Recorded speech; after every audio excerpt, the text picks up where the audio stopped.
Blog Talk Radio. Is racism hurting you? On issues of race, are you unable to speak, think, and act with clarity and confidence? Are you tired of laughing when nothing is funny, smiling when you are not happy, agreeing when you really disagree?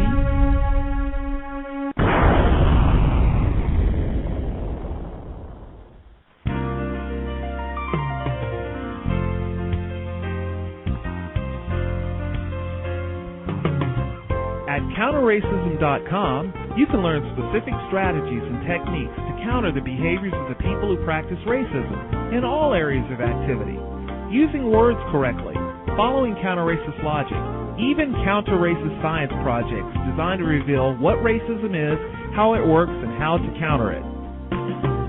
The open-source code writing format allows you to pick and choose from a variety of counter-racist suggestions so you can produce the code that works for you. Stop by counterracism.com today and help replace racism with justice. That's counter-racism.com. You talked about David Stern, as I said, for those who do not follow basketball. David Stern, white person, he is the commissioner of the NBA. If you watch the finals, David Stern is the white guy, I think he's a white guy, with glasses, who's giving out the NBA trophy at the end of the year. That's him. That's David Stern. He's definitely a white guy. Yeah, okay, there you go. He's a lawyer. He's a lawyer, and he's probably making about $10 million a year. Okay, there you go. Another white person said he's a white person, so I'll have to take his word for it. He quotes Mr. David Stern. I just thought this was unbelievable. I've also heard some quotes that David Stern has made that I thought were pretty revealing, and it just revealed a lot about racism, white supremacy. But in your book, on page 34, you were talking about a comparison that was being made between the way that Disney markets itself and the way that the NBA is marketed, particularly since the NBA has predominantly black players being marketed to a white audience. And you quoted David Stern, and he was talking about this comparison between Disney characters and a predominantly black league. And he said that, well, Disney World, they have theme parks, and we have theme parks, only we call them arenas. They have characters, Mickey and Goofy. Our characters are named Magic and Michael Jordan. Disney sells apparel, we sell apparel. They make home videos, we make home videos. I looked at that and I just thought, my gosh, you talk in your book about the dehumanization of black athletes. Can you talk about that, particularly in the context of that sort of statement that is comparing black athletes to cartoon characters? Absolutely.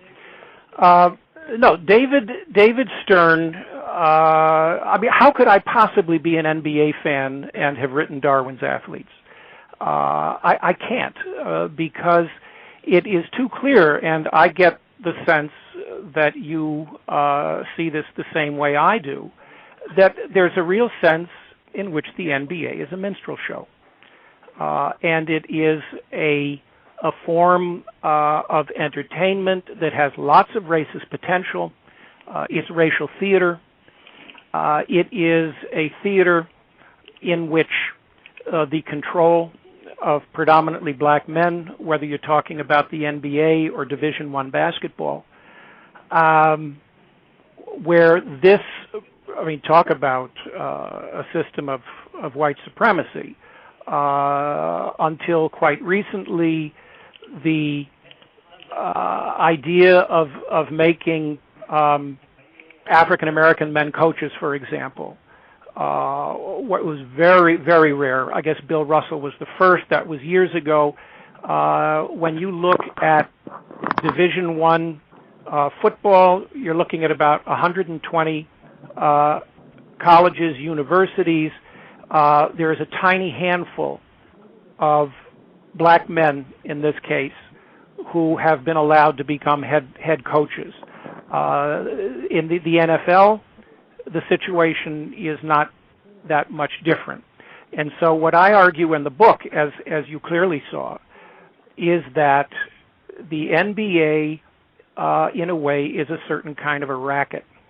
It's a way of providing entertainment that preserves what I keep calling the imbalance of power between blacks and whites, as long as black men and women are identified primarily with what their bodies can do as opposed to what their minds can do. This is going to continue to support the white supremacist system that you rightly criticize.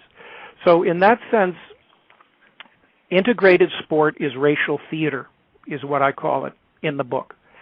And you can argue that this has good effects in that it could possibly make white people identify with, perhaps feel more familiar, more comfortable with black people. That is one argument one often hears. The celebration of Jackie Robinson and his great breakthrough into Major League Baseball in 1947 is celebrated as a major event in American social history.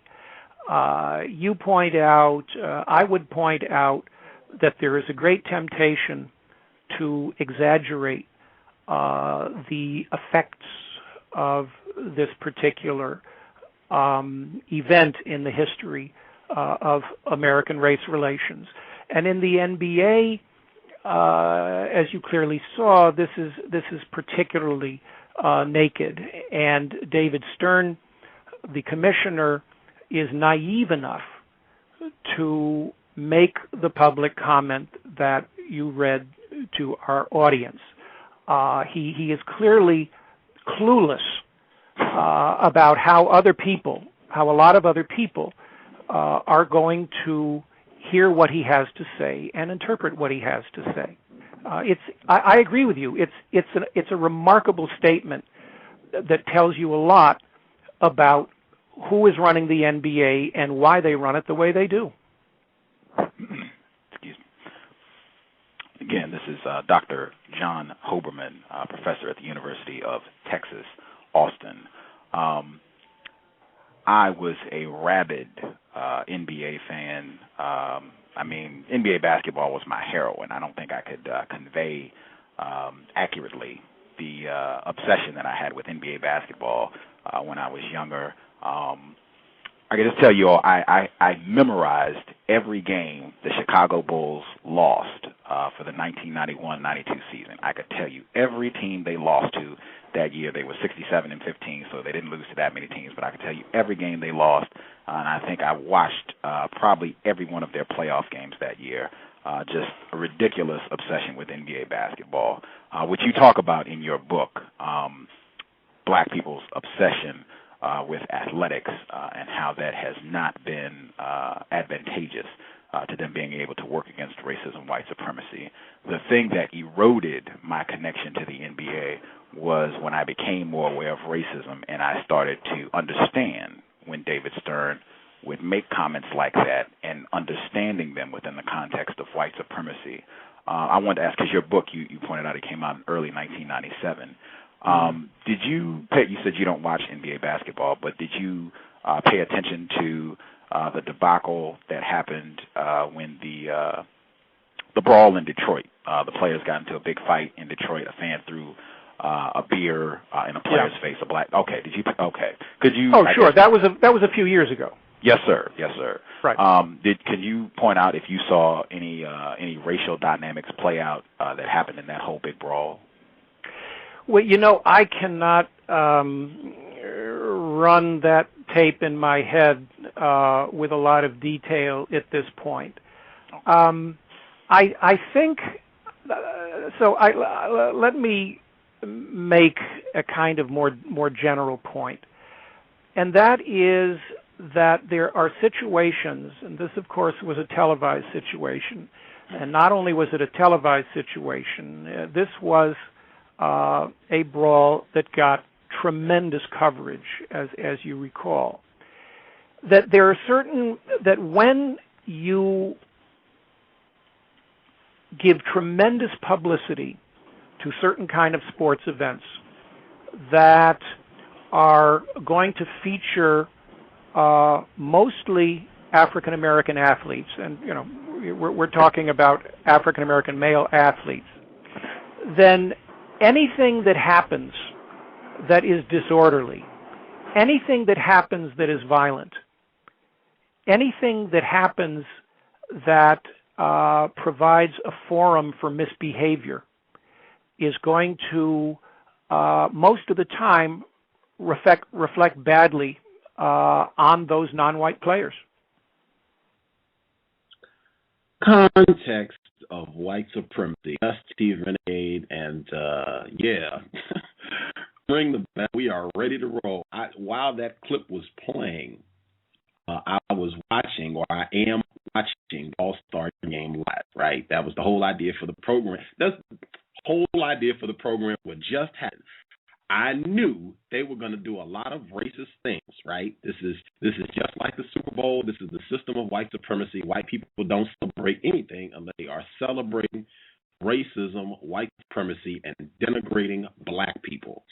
So I'm watching the All-Star game. As that clip was playing with Dr. John Hoberman speaking, the author of Darwin's Athletes, How Sport Has Damaged Black America and Preserved the Myth of Race. He was a guest on the program in, seems like forever. He was a guest on the program in September of 2009.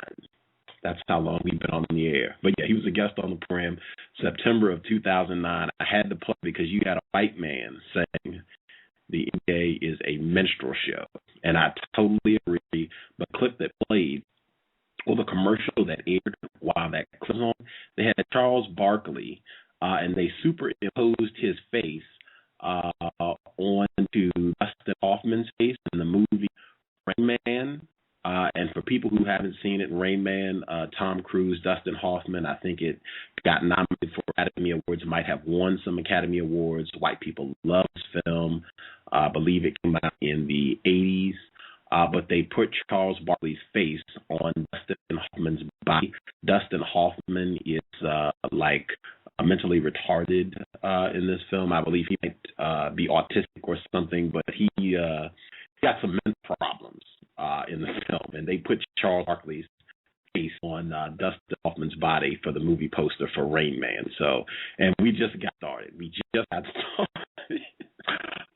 So yeah, that was the reason for the show, to just pick out the racism, because I know tons of black males are addicted to sports like I used to be, and I figured it would be constructive to kind of be watching, picking out the racism and the other aspects of racism in sports. I'm still a little bit under the weather. I really don't like doing programs when I'm not feeling well, for obvious reasons and not for obvious reasons. Just going back and listening to archives, I've heard programs where I was feeling well, and it comes through in my voice, and I don't like hearing me sound under the weather. But hopefully, the information will be constructive and it will be irrelevant. I'm not quite healthy. I use Facebook as a weapon. I was on Facebook, and black person was on. They were posting about the All-Star game, and I asked if they had been any racist, because I've been seeing racism the whole weekend at the game, and I had made notes of things that I wanted to share, but I hadn't been feeling like I've been doing programs every day and just hadn't really invested the time and energy. But she kind of motivated me to be on the ball and to go ahead and broadcast live during the game. And I think she's on with us now. Let me check to see if her line is open. I forgot her handle. Post from Facebook. I want to get your handle right. Are you online? I think your line is open. I am on here. Groovy. Can you give me your handle real quick? I'm sorry for being forgetful. Oh, y'all can call me B More. That's fine. Be more. Beautiful. Be more. And it literally means to be more. We should all be striving to do that. Wow. You are a black female, yes? Yes, correct. Okay. Good. Obviously, I have concluded global system of racism, white supremacy definition I use, global system of people who classify themselves as white and are dedicated to abusing and or subjugating everyone in the known universe whom they classify as not white. Do you believe such a system exists, and do you think that definition is accurate? Yes, I do. Groovy. Anything you'd like to share before we get started? No, I was actually going to bring up the Charles Barkley and how they put his body on the how they put his head on Hoffman's body and how he was the mentally handicapped guy in the movie. But you already spoke on it. That's the first thing I noticed. I mean, it just really stuck out to me. I'm sure other people might not have thought anything about it because it seemed as if Charles Barkley, he was laughing right along with the other commentators as if it was nothing, but I did notice that. They do that a lot. It could have been me. Oh, and wait, Charles Barkley. Could have been me before. When I was more confused about racism and supremacy, it could have easily been me out there. Them joking. I said they have video footage. I think at a previous All-Star game, Charles Barkley, he raced an older white man, suspected racist, who's one of the referees. Raced this white man. At the end of the race, he kissed him on the lips. And this was at a previous All-Star game a few years back. Regular shenanigans, regular racist foolishness, making fun of black people when they don't even know what's going on, which, that's just how white people get down. You said you've been watching it most of the weekend. Have you been watching? Yes, I haven't been tuning in as usual, but I have been noticing some things. I haven't noticed, it's sort of sticking out to me that they keep referring to Kobe as the Black Mamba, which is supposed to be a very venomous, I can't even get it out, snake from Africa, but it's just, they had a commercial on that as well, and it showed Kanye West as the boss, and basically it was one non-white person against another non-white person, and they had other NBA players looking like Savage Beast, but I noticed that they were also all black, and that really stuck out to me as well. I don't know if you all have seen that commercial. Right, I did. I totally did. That's right. His nickname, the Black Mamba, is quite a sexual reference. And I think I might be going to say I think that name might have come after the whole allegations of rape, but I'm not sure. I'd have to double check on when he started being referenced as Black Mamba. But that commercial, you can see it if you go to NBA.com. It's at the top. You can just click it, and at the top down, there's a whole movie. But wow, you hit it totally on the head. It's got a bunch of, he's playing against these beasts, and of course they're not white, very dark, and they just look like ghouls of some sort. Kanye West is in it. I think Bruce Willis is in it as well. Is Bruce Willis in it? Yeah. He is. Yeah. I think is Samuel L. Jackson or no? I don't remember him exactly. Okay. Yeah. I thought it was interesting because at first we didn't know that, in the beginning of the commercial, you don't know that Kanye West is the boss. But they have a dog in the beginning, and it's some white dude they call the Cripper or something. And he's fighting Kobe or something, trying to save a hostage, which is the dog.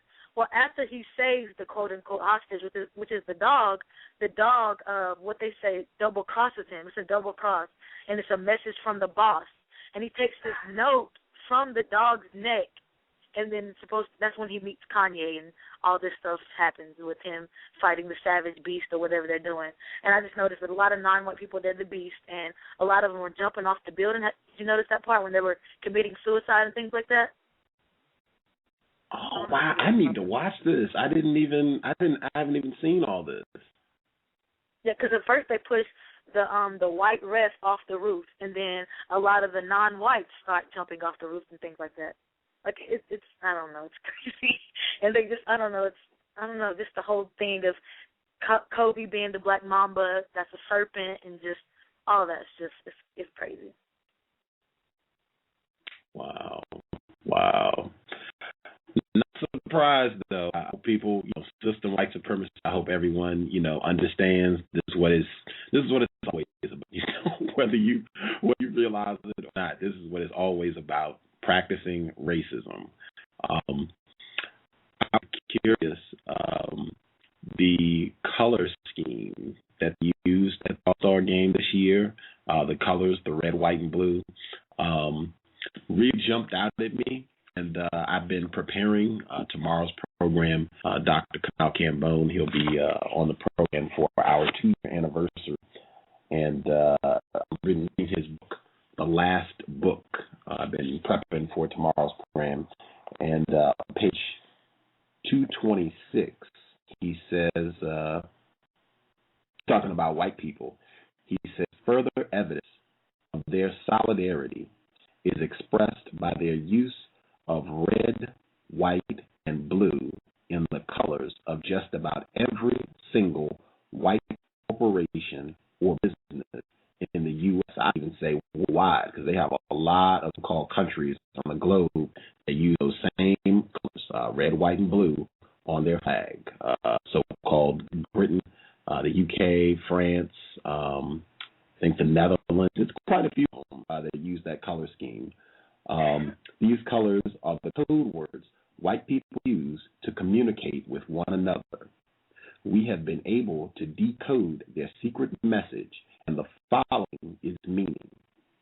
Hey, other white people, I am a whitey who is going into business, and you, as a fellow whitey, support this business.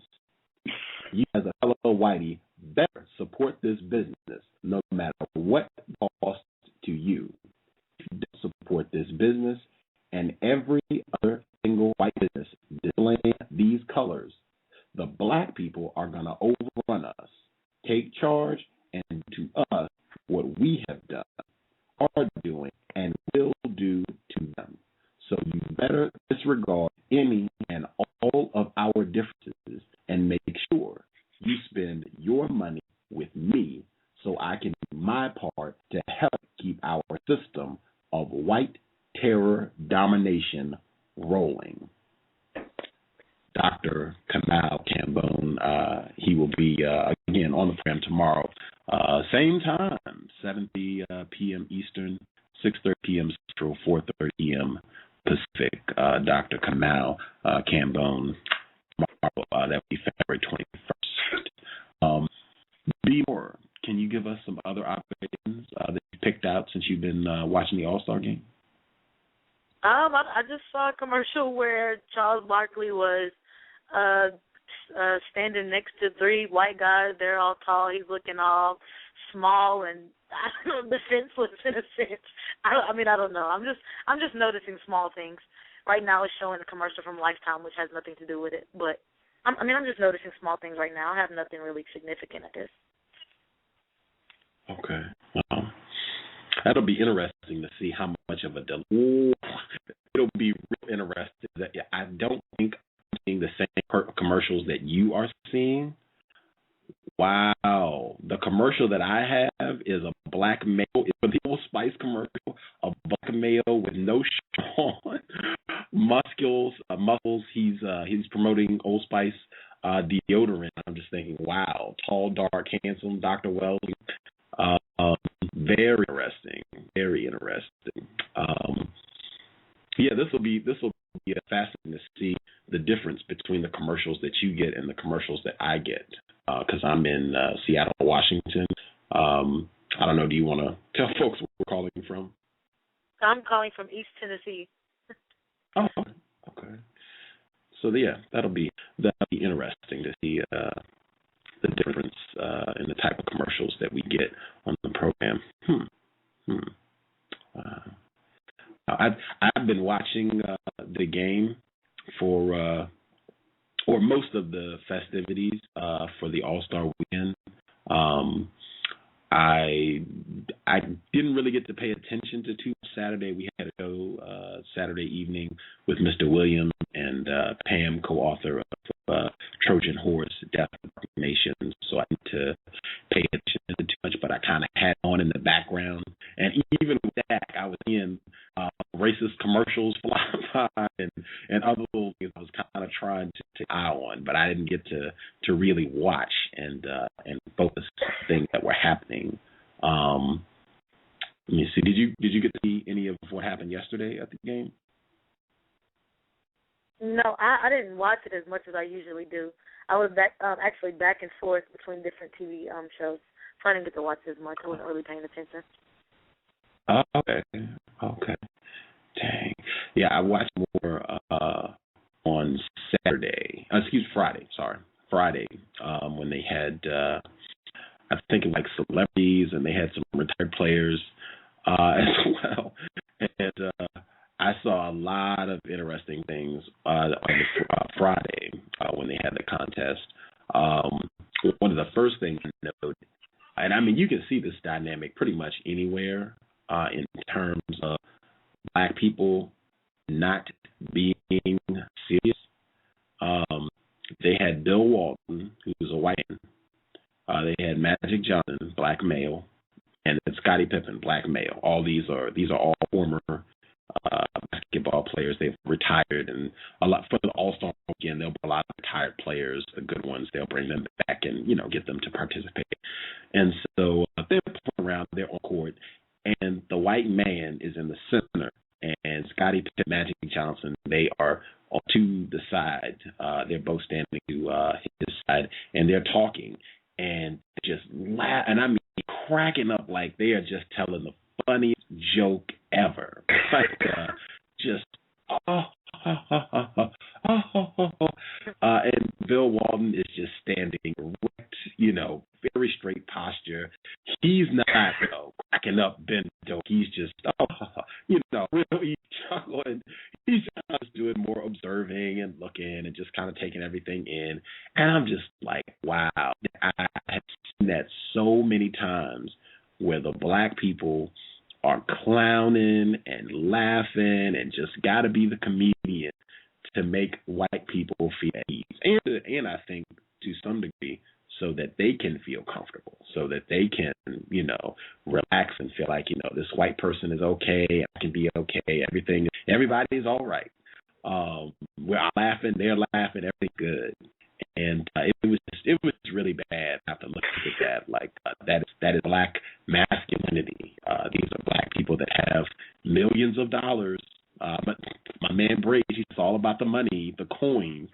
These are Black males that have tons of money, and they still just laugh and laugh and laugh to entertain and amuse white people so that they're comfortable. That was big that jumped out. Another thing that I saw, they had a game on Friday with, I think it's like they mixed in celebrities and retired basketball players mostly. Scottie Pippen, he's been retired for some years. I think some other retired players. And they had celebrities like Jamie Foxx was there, Common, Justin Bieber, whatever his name is. So they're all playing together, just being silly or whatever. And I'm watching the game, and it looks like, Scottie Pippen, he hit like 3 or 4 3-pointers in a row. Just, he's knocking threes down. He's not missing any of his shots. People are like, wow, he's been retired for a long time, and he still, can play really well. Wow, he's doing his thing. And he's just scoring. His team wins the game. He has like 17 points.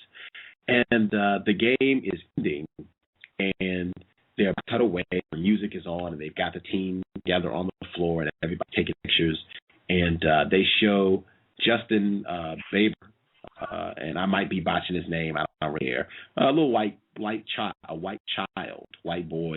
and he's got a trophy of some sort. Now he's on the losing team, but he's got a trophy of some sort, and everyone is crowding around him, and the crowd is focusing in. And I'm looking, and I was like, wow, I thought he lost. I thought he lost. Did he win? And I just watched this game, right? I just watched the game. Like, I saw, like, he didn't, the time I was watching, this guy didn't do anything in scoring. He didn't do anything. Black people were doing everything. They were scoring. They were the stars of the game, clearly. I just watched the game, and just people put that image up. One person holding the trophy, everyone's around cheering, and I'm looking like, I'm even questioning myself. Maybe they saw me. I got confused. Maybe they did something. And I was just like, wow, that is the power of racism, white supremacy. And people do this all the time, where they just go in and re-edit everything so that they're the worst, regardless of what happened. Just re-edit everything so that white people, we always were rulers, we're the best thing ever, we're champs. They do in all areas, people activity. And so, just like I said, to observe that, just with myself, where I knew I just watched the game. I know this didn't win. I know he didn't. There's no reason he should have a trophy. If there's not for racism, white supremacy, he should not have this trophy in his hand at all. The only reason he's being celebrated at all is racism, white supremacy. So yeah, those were two things that jumped out at me. Even as watching now, they've had Warren Beatty on the screen. I don't know if people know he's in films. He was in Bulworth with Halle Berry. And in that film, Warren Beatty, he suggests that the way the problem of racism, white supremacy will be solved is by white people and black people having sexual intercourse. He says this in the film Bulworth. You can check it out. And he's in a sexual relationship with Halle Berry in this film, Bulworth. I think it came out in 98. Go ahead. My goodness, are you seeing this? Charles Barkley dressed as a fat black woman? What? Are you joking? What is this? No, I swear. It's like, oh, goodness, I'm surprised you're not seeing it. They superimposed his face on a fat black lady's body, like obese, morbidly obese lady. She's dressed in provocative clothing, but she's big, and her clothing is white. They have him with the weave on his head and everything. That's, oh, I'm writing this down. Goodness, it just flashed on the screen. I'm surprised you didn't see it. Oh my God, they were showing like celebrities going to the game. Like they were interviewing people out on the carpet. That's what I was seeing. Maybe I'm looking at the wrong thing. No, at first I did see the lady with Steven Tyler, I think that's his name, the rocker dude, and then it immediately cut in two with Charles Barkley's head superimposed on an obese, non-white person's body with white. All her clothing was all white, provocative clothing, and she was morbidly obese. He had on like I guess the lady maybe, she had on a wig, but I know it was Charles Barkley's face. Context of white supremacy. Again, should not be that much of a surprise. This is why I wanted to do the show live, because I knew there was going to be a lot of this. I even remember last year, the Allstar game, I believe, was on Valentine's Day. I might be incorrect about that, but I think the All-Star game was on Valentine's Day last year. And Shaquille O'Neal, they had him on television, and he mock-kissed a white man. This was at the All-Star game last. So that's pattern right there. But they had he was interviewing or being interviewed by a white woman, and she was gonna kiss him, or he closed his eyes and he bends over to kiss her, and as soon as he closes his eyes, she moves out of the way, and a white man steps in and puts his hand up and mock kisses Shaquille O'Neal. So I'm not surprised. Racism, white supremacy. How long would you say you have been, studying and a little bit less confused about racism, white supremacy, B. Moore? I actually received the code about 3 or 4 years ago. I'm Chocolate Ma, CHOKLITMA. on YouTube, and I think I was like a freshman or sophomore in college when I first started doing YouTube videos. And Brother C.O.W.S, I'm sure he's been on your show before, actually, I was sort of under him, I guess you could say, and he was looking out for me, and he told me he would send me Dr. Fuller's code, and I actually received it in the mail within a couple of weeks, started studying it, and my world changed then. Like, I started becoming more aware of things like this, the context of white supremacy, should I say. Wow. Definitely, C.O.W.S, Dr. Muhammad, he's been on the program. He's been a guest on the program a couple times, and he's called in numerous times. I appreciate his efforts, definitely. Forgive me, I might have been, my mind might have blacked out. So how long has it been since you actually had the code book? It's been about 3 or 4 years. 3 or 4 years. Okay. 3 or 4 years. Wow. So prior to being informed about racism, white supremacy, would any of the things that we have mentioned, Charles Barkley, his face being superimposed on the body of a morbid, obese black female, would that have jumped out at you as being, noteworthy or incorrect? Not at all. Like, to be honest, 3 or 4 years ago, I might have even laughed at it. Like, I guess it's good that I can admit it, but no, I was not aware at all. Like, things that I'm realizing now, I wouldn't have realized back then. I'm 24. I'm still pretty young, but back then I would have. To be honest, I probably would have been like, wow, and kind of laughed it off and not thought any more about it. But now I'm just like, wow, it really sticks out. Like, we have to do something about this. Like, it sucks. It really does. It's awful. What do you think, just what sort of impact do you think these sort of images have on black people and non-white people in general who are confused about racism, white supremacy? They don't really understand it at all, and they're just, tuning in to watch the game. Just, hey, it's fun, it's exciting. What sort of impact do you think these images might have on someone who's more confused? I think a lot of the time, since people aren't aware of it, it has a sort of, I guess I would call it subconscious impact.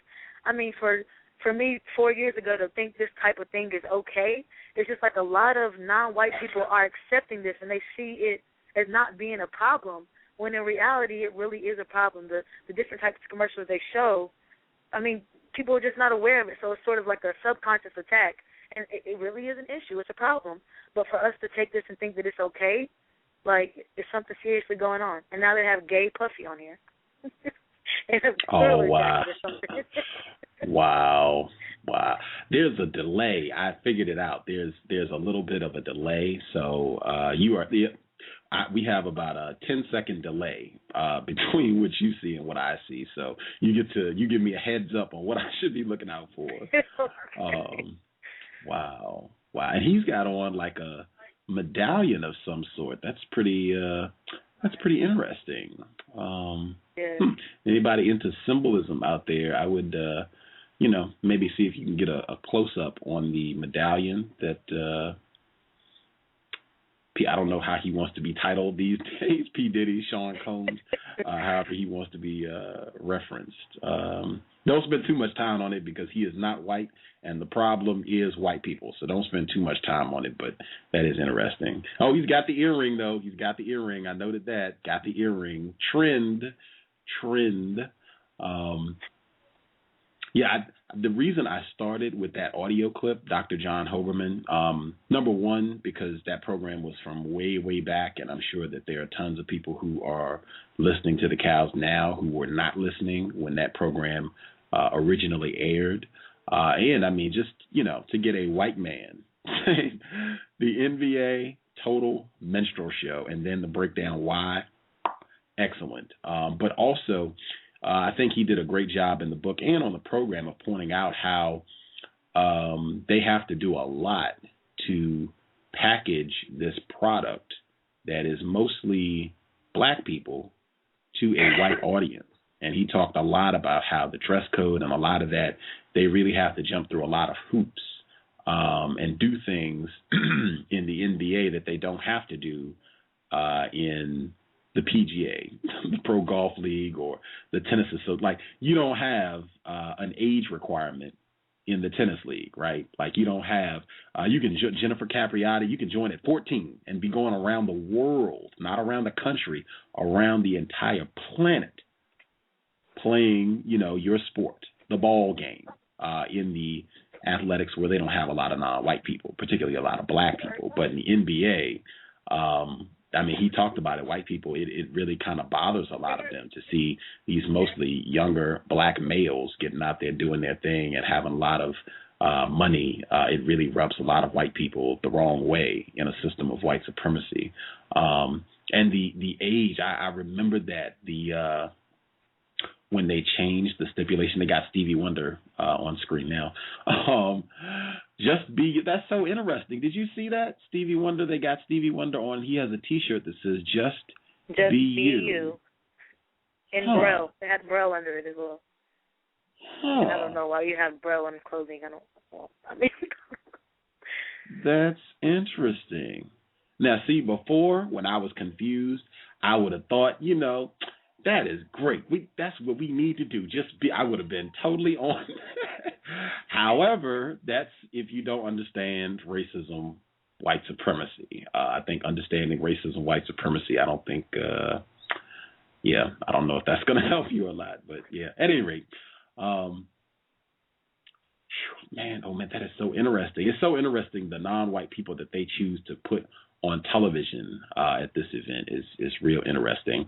At any rate, but also packaging this to make it palatable to white people. And I remember when they changed the age requirement and they said, okay, we're not going to allow people to come straight from high school. We're not going to allow black males. They didn't say that, but that's who they were talking about.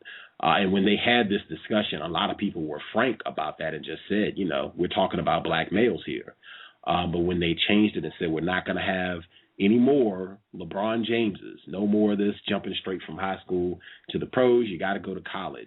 And I remember they had Magic Johnson out, and he's like, you need to go to college. We're tired of these young kids coming in here, and they're immature, and they can't play, and they're just wasting time and money. They need to go to college and learn how to play, refine their skills, and then they can play. And I was just like, that is total effort. And I was even confused about racism back then.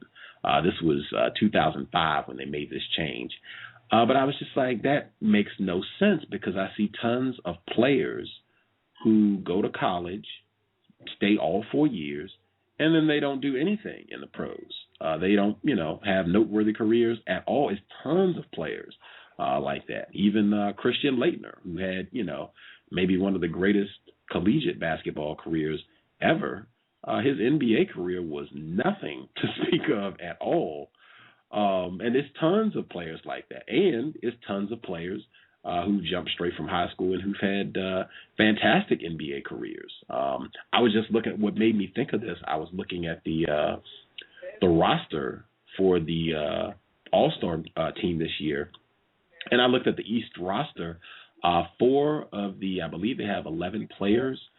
4 of the players on the Eastern Conference All-Stars went straight from high school to the NBA. LeBron James, Amari Stoudemire, Dwight Howard, and Kevin Garnett. Kevin Garnett, LeBron James, Dwight Howard, and Amari Stoudemire all made the jump, all on the All-Star team. And at least 3 of them have been to the finals. And I was just like, to come out and make an argument like you can't do this and do it well. Kobe Bryant, another one, straight from high school, did very well. But yeah, just racism, white supremacy. They don't do this in tennis. They don't do this in golf. Even in other so-called countries where you have mostly white people, they don't have these age restrictions. You can join and play pro basketball at 18 in other areas of the world. Just different standards when you have black people. We just want to do everything we can to make things difficult. We do not want to see them doing well, excelling. We particularly do not want to see young black males doing well and so-called succeeding at much of anything. So, just something I thought about in checking out the festivities. I don't know. Did you have any thoughts on the age when they changed the age requirement for the NBA? I mean, I agree. I think it's just trying to make it as hard as they can for non-white people. And in a sense, I feel like it's still false hope. As you said, there's people who go through 4 years of college, they focus strictly on basketball. I know I went to the University of Tennessee in Knoxville. I graduated 2009. The whole time I was there, we had these athletes who were playing basketball, and it's like the academics, it didn't even matter. The professors were passing them just because, they were stars on the ball team. And so it's like they go through 4 years of college not paying attention to their academics, then they graduate, still don't make it to the pros, and then it's like they have nothing else to do because they didn't pay attention to their academics. They weren't in there being serious about their academics. They were all for basketball, but then their dreams are just crushed because they don't even make it to the pros. So it's like, what is the other alternative? They have no other alternative, and it's sad. It's very sad. I've been to Knoxville. Wow, that's I remember Peyton Manning and T. Martin. He was the black quarterback after Peyton Manning left. Peyton Manning did not win a national championship at Tennessee. T. Martin, black male quarterback, did win a national championship at Tennessee, and I believe he won the year after Peyton Manning left. That is a fascinating case study in racism, white supremacy, just looking at the way T. Martin was treated at Tennessee and his collegiate career versus Peyton Manning. Very, very interesting difference. But yeah, I've been to Knoxville. That's wow. Lots of racism, white supremacy to study in Knoxville, I imagine. Yes, too much. Wow. Too much. Wow. Were you still at Knoxville? You said 3-4 years ago. So you were still at Knoxville when you got the code book? Is that accurate? I was either a freshman or a sophomore. I came into the University of Tennessee in 2005, and I graduated in 2009. So, yeah, it was actually my freshman or sophomore year in college. Wow. I can't imagine getting that information and being that young to get the code book. That's great, though. That's great. You'll have more time to kind of grow with it. Have you been able to chat with your friends and peers about this information and to give them the code book and things? I have, but I mean the sad thing is everyone that I've went to college with, most of my colleagues and things like that, they are not on the same path as I am, and it's really sad that non-white people we can't see eye to eye in some things, and they're just like, I don't want to hear that black stuff. Is what they refer to it as. So, I mean, I don't know. I've just been successful at all in trying to put my friends onto the code. Wow. Is that Lenny Kravitz? I just want to make am I seeing correctly? Yes, Lenny Kravitz, yes. Okay. See if I can. It's some white guy with an afro. Is that not a white guy with an afro? I see the afro. I'm not sure if it's a white person. Let me see if they'll put it back on Folks who did not know, Lenny Kravitz's mother, she was Helen on The Jeffersons. Bit of side trivia for folks who don't know. I'm waiting to see this guy with the afro again. Okay, I see the afro. I can't really see his face to see if it's a white person or not.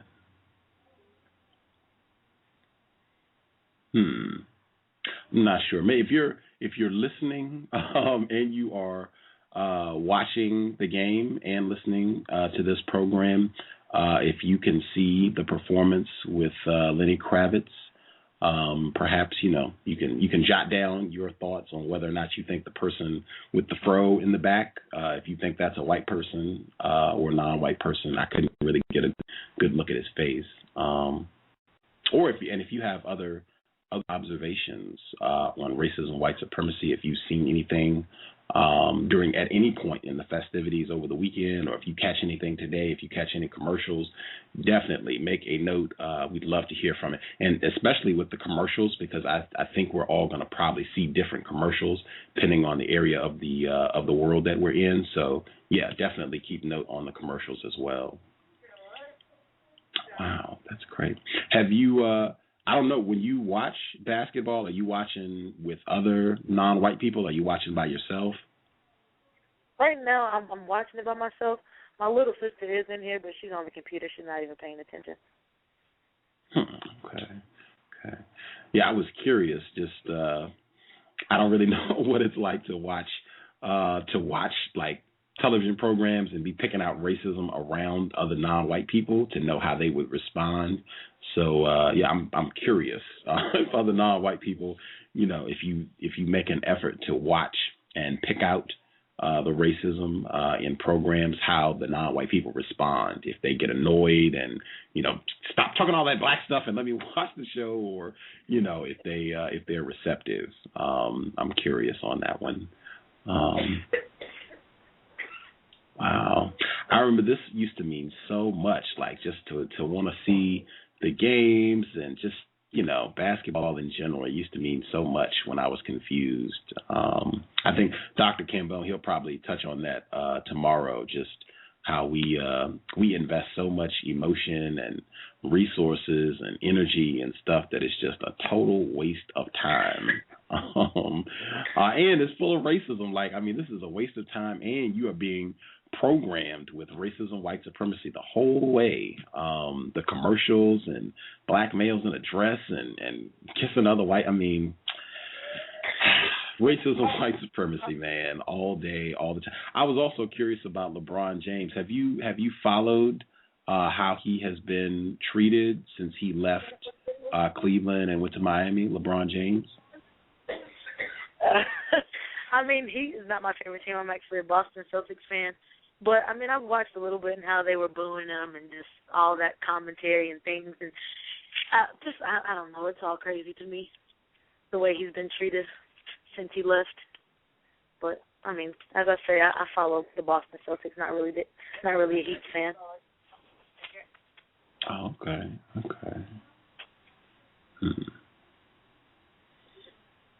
I'm curious. I know Boston is one of those cities that is known for, racism, and it's interesting. This is like the first time I know during the 80s there were lots of sports articles on racism about Larry Bird and Magic Johnson and comparing the two teams, and that even it comes up in Do the Right Thing, where the white guy thinks he's got a Larry Bird jersey on. I thought it's interesting, the Celtics team now, I don't believe they have any white people on their roster. They don't even have a white coach like in Boston. It's kind of wacky. I don't think I've ever seen a Celtics team where they have no white people on the roster. I could be incorrect, but I don't even think they have a mandatory white person on the bench. I think the entire team is black people. And the coach, Doc Rivers, coach everybody. They got all black people, I think, on the Celtics for the first time ever.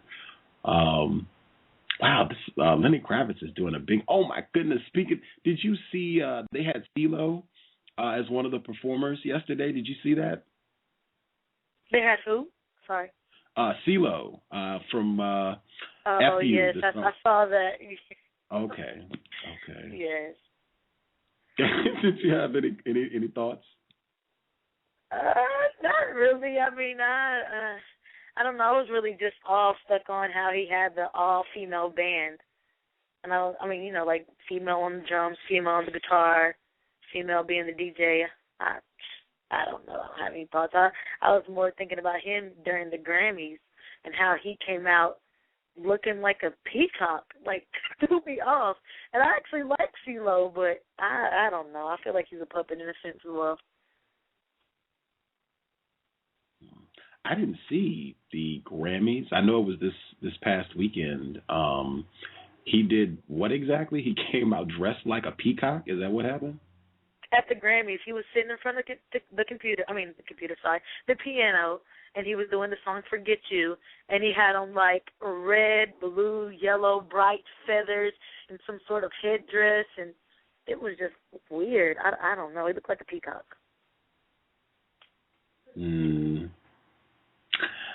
C.O.W.S, I've seen the photographs where white people also had him in a dress. Racism, white supremacy. White people stay on their job. They stay on their job.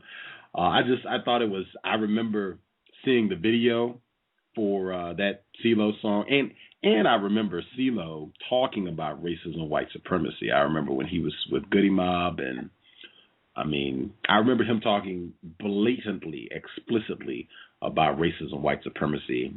So to go from that to now, the FU song and being in a wedding gown is it's kind of a tough one to take from white people, but to be expected. As long as the system of white supremacy is around, that's what we have to look forward to. Unfortunately,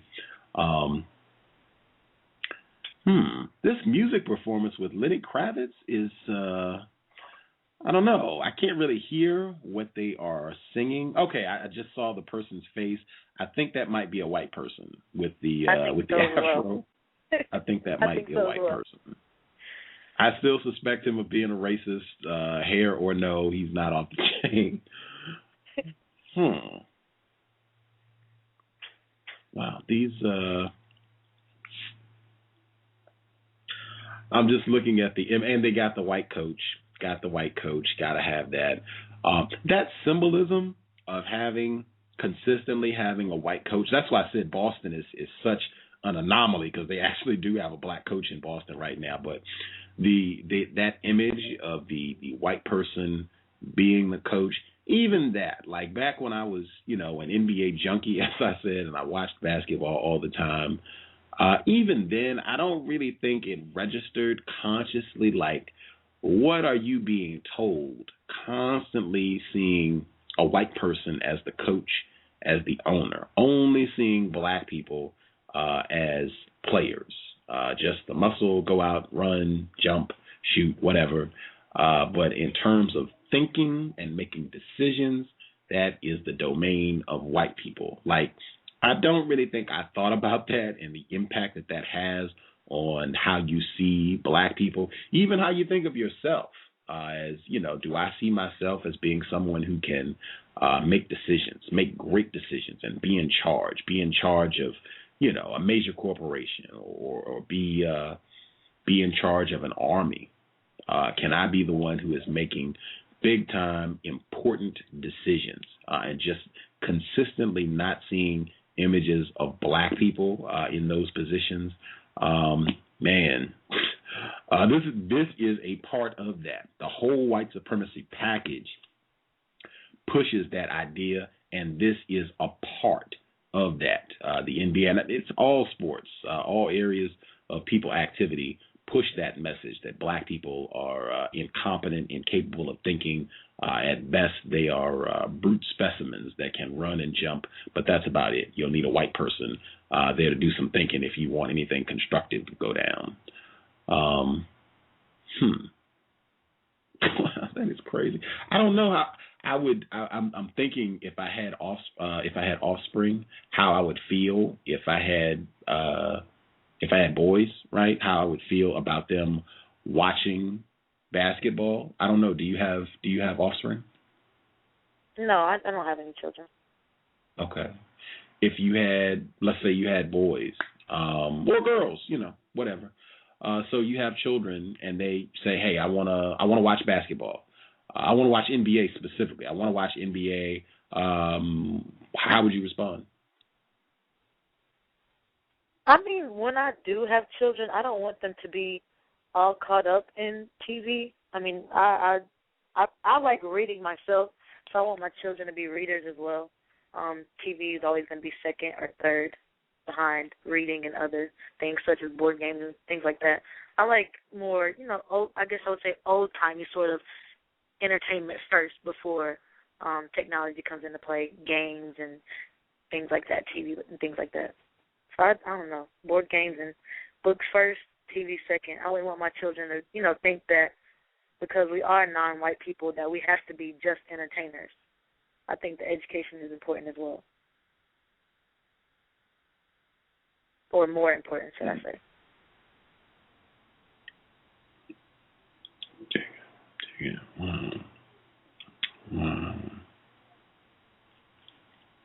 Oh, I'm gonna have to mute my. I'm gonna have to mute the sound. I think they're going to do the obligatory national anthem. I forgot about all that. I should have sound clipped Dave Zirin. He is a suspected racist.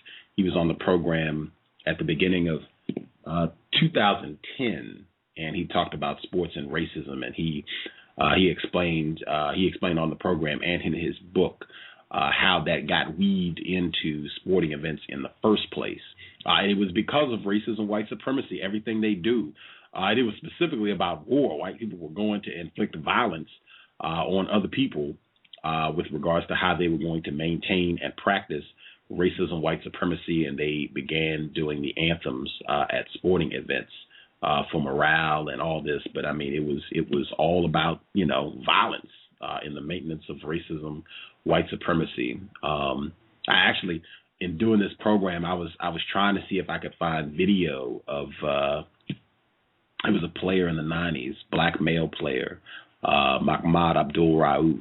He's a black male player for the Denver Nuggets. He also he changed his name. His name was Chris Jackson. He is a Muslim. He changed his name, and Mahmoud Abdul Rauf.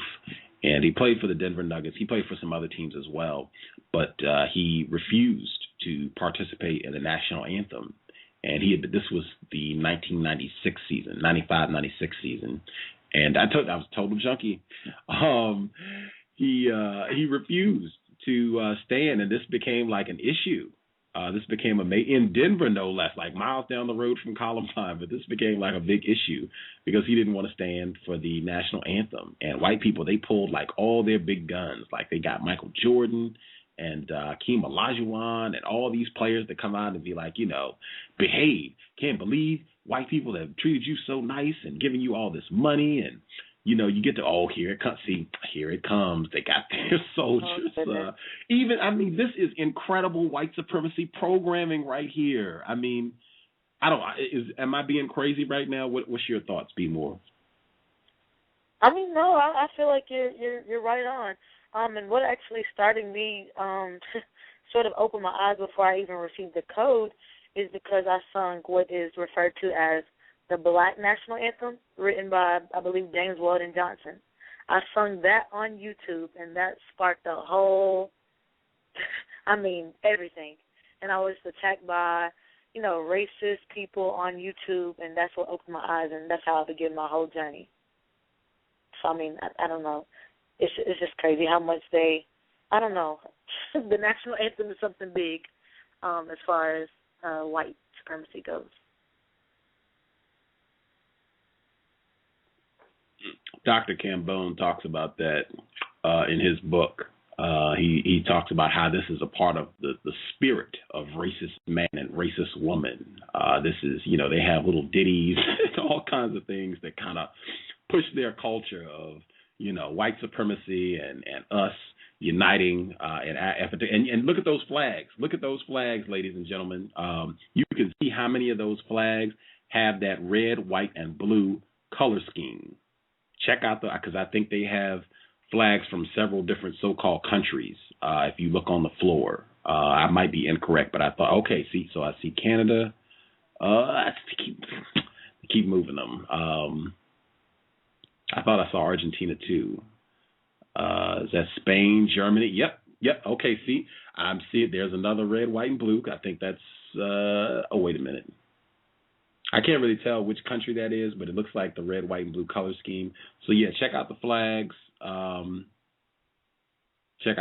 Hopefully you heard that piece from Dr. Cambone at the beginning of the program, symbolism. And that's in Dr. Wells. That's in the ISIS papers as well. She talks about the red, white, and blue, the symbolism, the pale skin, the white, that's what that represents. The arteries and the veins, she breaks all that down straight from the ISIS papers as well. So pay attention to that. Code, racist code, man, racist code. And I don't really think I would have thought about this too much. Like all of this, like every time you sit down to watch these games and you got to hear the anthem and the flag and all this stuff, and they bring out the armed guard. I think at the Super Bowl they generally have some sort of military symbolism. They'll have like fighter planes fly over sky, and I mean that's just total deification of violence. These fighter planes.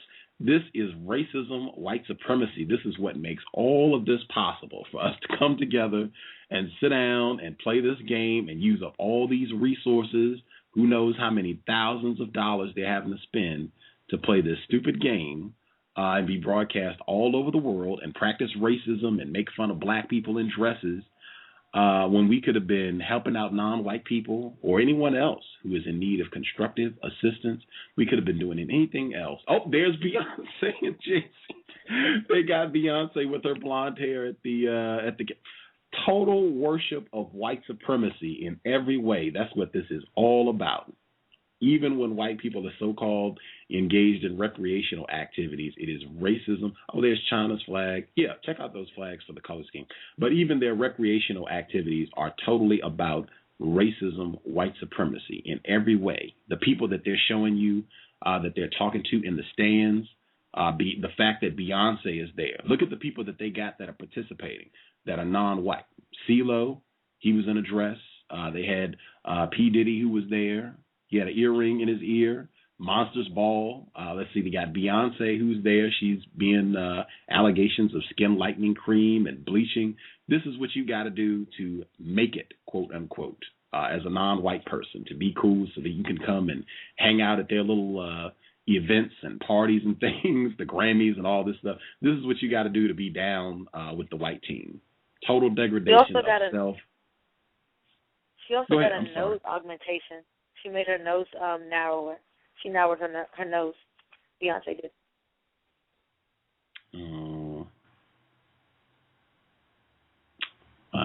Did you see? Because I think the skin bleaching, didn't that come from the Grammys, where all that started at? Is that correct? Oh, I don't know exactly. I have heard it, but I don't know where it originated from. Okay. Wow. Yeah, we just talked about that. I think. Tater Pie, she made a video with some clips and everything about what's going on with Beyonce. But I think Pam and I, we were just a couple, might even not have been a couple weeks. I think just a couple days back, we were talking about how racist woman and racist man use non-white people like Beyonce to further their system of white supremacy. And I think we were even saying on that program, it might even be a part of her contract. Like, you want to, make these records and sing your songs and, get this money. A part of your contract might be that you got to have a weave and you got to bleach your hair. You might have to even bleach your skin. That might be a part of her contract with, white people. That might be the case. She might not even be the only one. That might be standard operating procedure under racism, white supremacy. I would say just look at the folks who are so-called stars, who are non-white, black. Look at them, look at their attire, look at their hair, and, come to your own conclusions. Have you seen seems to be a pattern with the blonde hair. Like I see, Mary J. Blige, Nicki Minaj, Lil' Kim, Beyonce. All big celebrities that are non-white, it seems they have to have the blonde weave. There's just something about it. Even Queen Latifah. Now, I know back when I was younger, she had UNITY, and now they got her with the, the blonde weave and things like that. It's just, I don't know, once you go so commercial, it seems like it is in their contract. Like, they have to do it. I don't know. It's all confusing. It's still confusing. It's just, I don't know. It's crazy. White people's sexual deviance also on display. They got Marv Albert.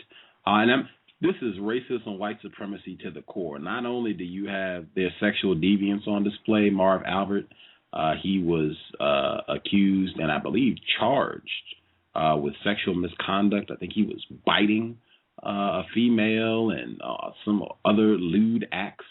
I don't know if he had to do any time, but I know his broadcasting career was interrupted. He was off the air for a while, and then he was able to come back. I just want you all to think about that. If you think a black person could be accused of that sort of behavior and then, be able to bounce back and make everything cool, just think about that. See if you think that's possible. And as I said, white people's sexual deviance always on display. Wow.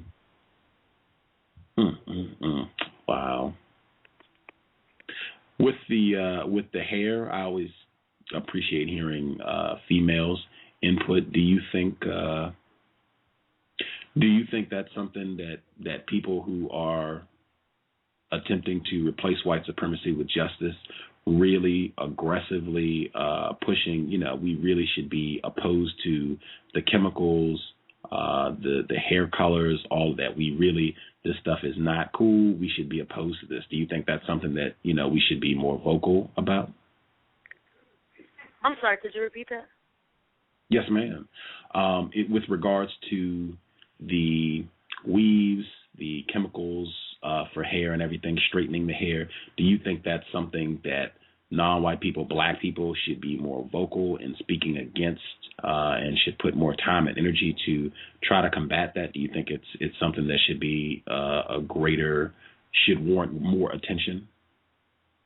I definitely do, because it's like people don't think about their body chemistry and putting these different chemicals in their hair, on their skin, different chemicals we might inhale and even ingest. People don't think about that. Like, it affects our body chemistry, and that's not thought about a lot. Even as far as putting a relaxer in your hair, that relaxer could get into the pores of your skin, because there are pores on your skin. So that that chemical is definitely getting into your bloodstream and things like that, but it's not taken into account. People don't think about that. I think it should be talked about more. I'm definitely an advocate for natural hair. I have locks. Okay. Do you have suggestions for how that could be incorporated into this program? Incorporated into this program? I mean, if we had sort of like a natural hair, like maybe those with natural hair and those without natural hair, if we had sort of like a panel and we had a discussion of these things, even though I know it's happened a lot. It's been on like Tyra and things like that. But I mean, I feel like that's something you could bring to your show, to have a sort of like panel discussion with people with natural hair and people without natural hair, with relaxed hair or what have you, texturized hair, which is still pretty much a relaxer.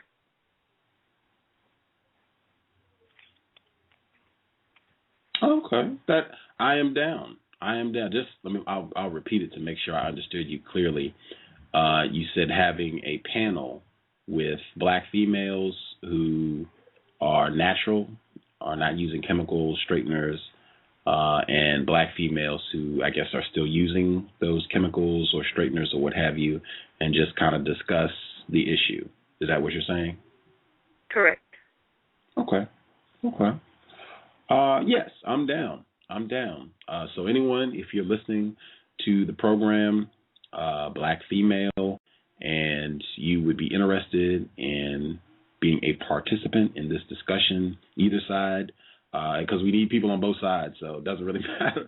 If you would be interested, let me know, and once I have an idea of how many folks want to participate, I will contact everyone via email with dates and times. So, shoot me an email. You can contact me Facebook or what have you. You can shoot me an email, or you can contact me at Blog Talk Radio. But just let me know if you're a black female and you want to participate in the discussion on hair. I will contact everyone. We'll get date and times organized, and we'll try to make this happen as soon as possible. That's great. Do you have any other suggestions with regards to how the hair issue can be addressed? Other things you think would be constructive for us to do?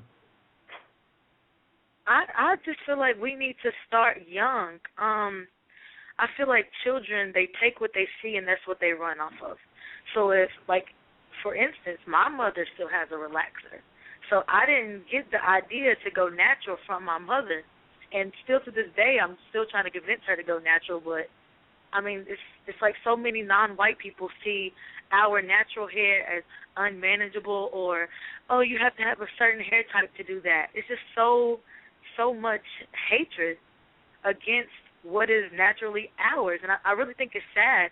So I feel like in order for us to do something and do it constructively, we have to start young by, embracing our natural beauty and also showing the youth that we are beautiful naturally. And the only reason why we felt like that we needed relaxed hair came from, slavery. Our history came from because people felt like they had to have a relaxer back then just for survival. And even though at times now people, I'm sure, are discriminated against on their jobs, they don't get jobs because they have natural hair. So it's still as if relaxed hair is more socially acceptable.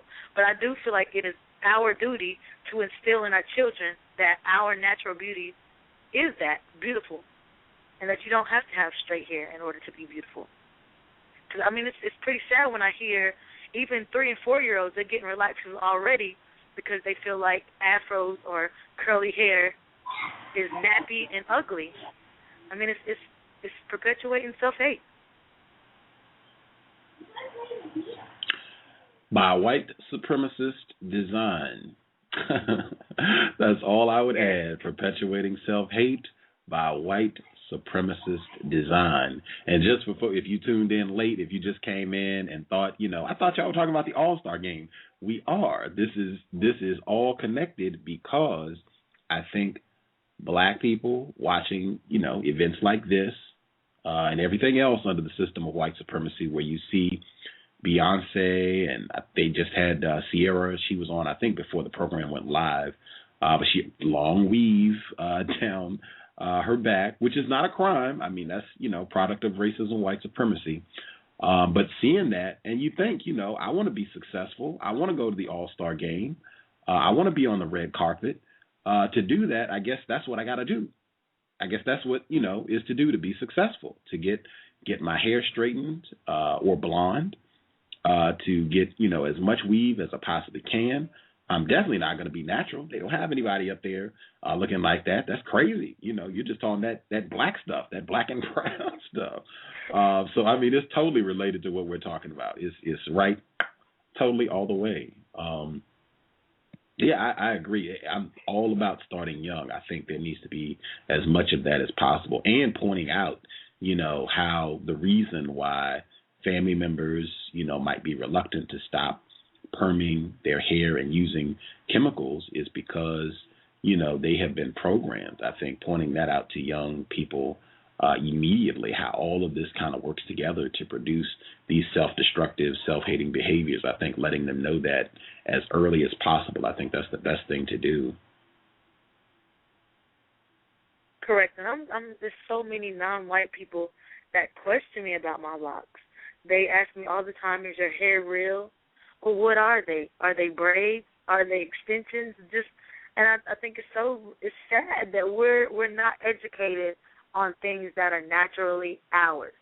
We're so educated on relaxers and jerry curls, if you will, and things like that, but we're not educated on things that are ours. And it's like, oh, well, I don't want to go natural because it's just all types of excuses. When in reality, we're all born natural. We alter our hair with these chemicals. We're not born with straight hair. Or maybe some are.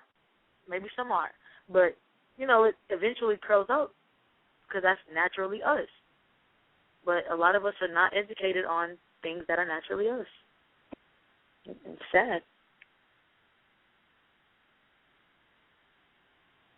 Yeah, I would agree.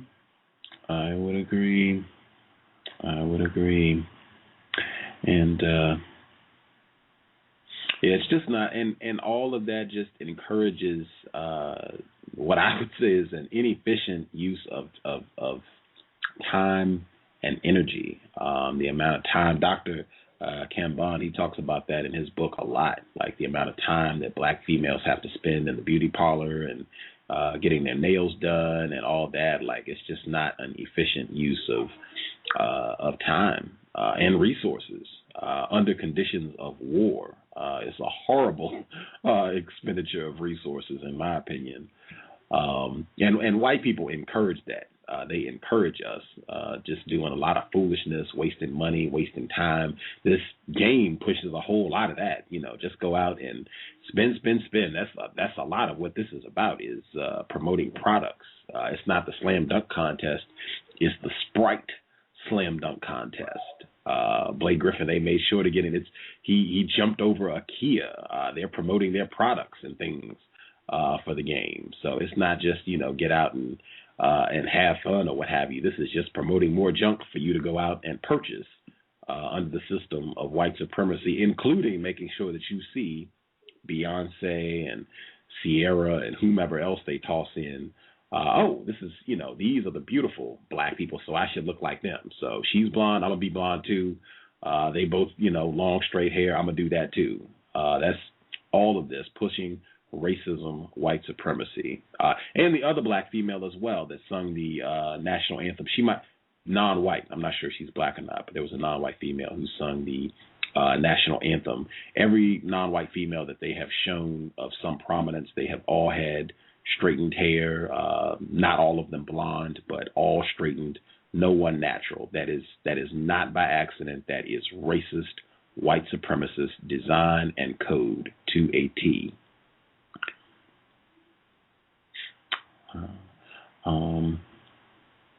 I don't know. Have you any other observations you would like to pitch in? I was going to get ready to check the phone line, see if any of the folks who called in, if they had any observations. Nothing to add at this time. Okay. Feel free, hop right in. If you catch anything, commercials, anything, if you remember anything you want to share, hop right in. The person who called, last four digits, 2658, 2658. You had a hand up?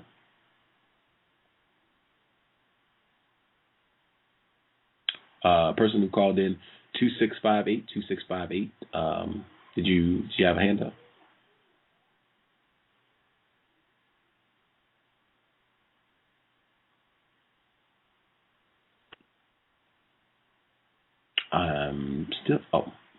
Okay. She hung up. I guess you can call back in if you're having difficulties. The number is 347-215-6071. The number again is 347-215-6071. And I definitely got to make sure that I get this in. I said about Dustin Hoffman, right? Got that in. And this is kind of legitimizing movies as well. This is also showing why I spend so much time focusing on films, because these become a major point of reference, a cultural point of reference for a lot of people, right? Because people saw these films. We can relate, we all caught this. So not only did they put Charles Barkley's face on Dustin Hoffman from Rain Man, they also had a shot from Pulp Fiction, and they put Kenny Smith and Charles Barkley's face on John Travolta and Sam Jackson from Pulp Fiction, which, that film shouldn't need to say anything about it. Dead nigger storage and everything else. Why would we pick that film to make jokes about? I mean, that film should be condemned as one of the most racist films of all time, but we're making jokes. Haha, what a great film. That's celebration of racism, white supremacy, as usual. 2658, I see that you dialed in again. We'll try again. 2658, are you there?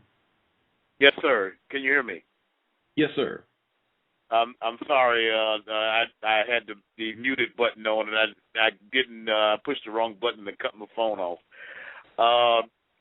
Yes, I when I saw that you were talking about the NBA All-Star game, there's something that came to my mind years ago. I remember this young lady, non-white female, mentioning about going, and I'm in the area of the earth that's called Miami, Florida, and she was talking about with her and her girlfriends going to the West Coast to, I think, Los Angeles, California for the All-Star game. And I scratching my head and trying to figure out, you know, you can watch basketball games, you know, just about, you know, any time, you know, right here locally. What's so important about going way to the West Coast to watch a basketball game?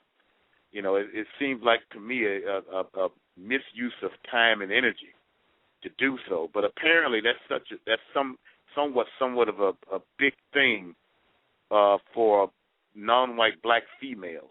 Can anybody tell me on what's that about?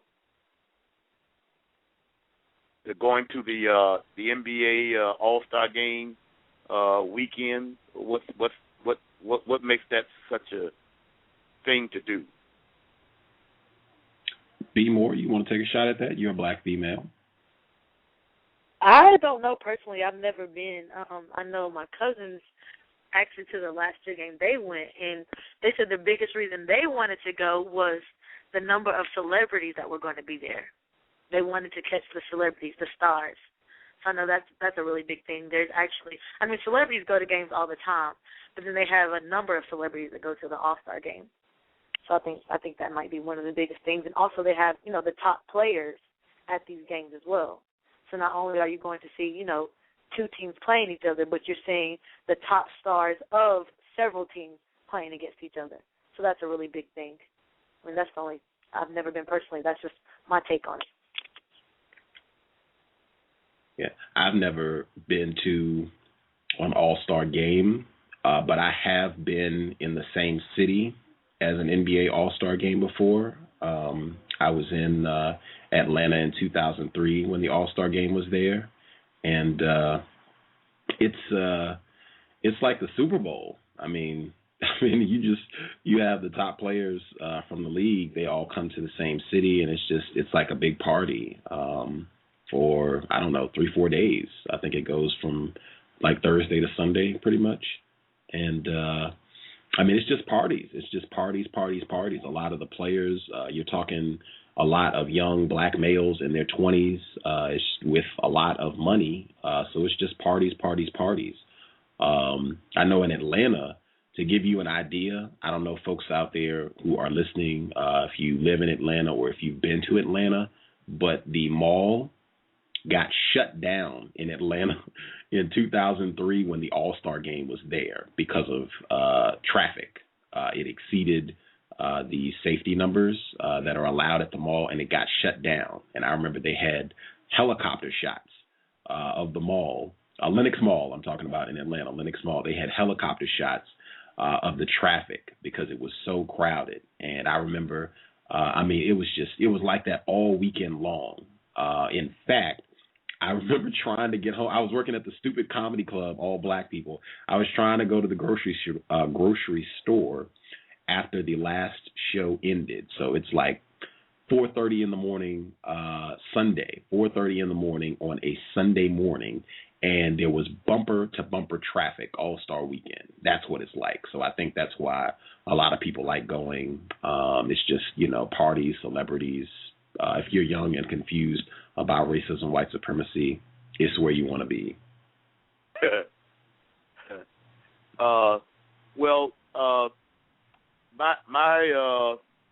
My take on as far as the hype that goes along with especially quote unquote professional sports entertainment. I've been a high school football coach for the past 30 years, and I've been involved in sports, you know, the majority of my life. But as far as being a fan is spending a lot of money to go see a game, for instance, the Super Bowl, I've never really had an interest to go to the game itself. But I can't fathom the idea of somebody willing to spend $1,000 just to see a football game. And I don't know. To me, it's a lot of time wasting that goes along with that. And maybe somebody who is willing to spend that kind of money. I'd be interested to find out on why that they would be interested enough to spend that kind of money on to see a game. I can imagine the NBA All-Star games would probably cost maybe close to $1,000 also just to go see the NBA All-Star game. And I'm sure it's more than that. Wow, it's amazing. And some of these people are not some of the people that I know that have made the trip or trips to these games are not quote unquote wealthy people financially. It's mind-boggling to me. And I mean, I've been around sports. I've helped hundreds of black males get to college through sports to leverage their athletic ability, to go to college with the idea in mind, with my idea in mind, for them to learn something in the process. But for someone to spend thousands of dollars to go watch somebody play a sport is kind of like ridiculous to me. I mean, I can see you pay $6 to go see a high school football game. You're supporting the high school in some sort of way, and your money is exactly going towards something a lot more constructive. But to spend $1,000 to help a wealthy billionaire become even more wealthier is just mind-boggling to me. I could be wrong. Maybe some sense in it some kind of way. I know the feeling. Hang tight 1 second, sir. I wanted to check with some of the other callers, and I wanted to make sure we caught the foolishness that just scrolled by. Oh, we got different commercials. Be more. Did you just see a State Farm commercial? I did, and I was going to say that was LeBron James and other guy and the pacifier and things like that. Yes. I don't have my volume turned up, so I couldn't hear it. But yeah, I saw that, and I was going to say something about it, but I didn't want to interrupt. But yes, I definitely saw that. Okay. Did based on what you saw, could you share any observations? Yeah, I just I observed that they had wrecked the car. And then, they, like a good neighbor, State Farm is there, and they say with different things. And the second thing I saw was the pacifier. That kind of threw me off. But then the last thing I saw, it was a guy saying, "Let's get ready to rumble." And it had the two non-white guys who were NBA players, both with boxing gloves on, and, of course, opposing colors. So basically against each other. I mean, I don't have my volume up, and I was listening, but I did see those images flash across my screen. I don't have my volume up either, so I really couldn't hear, what was being said.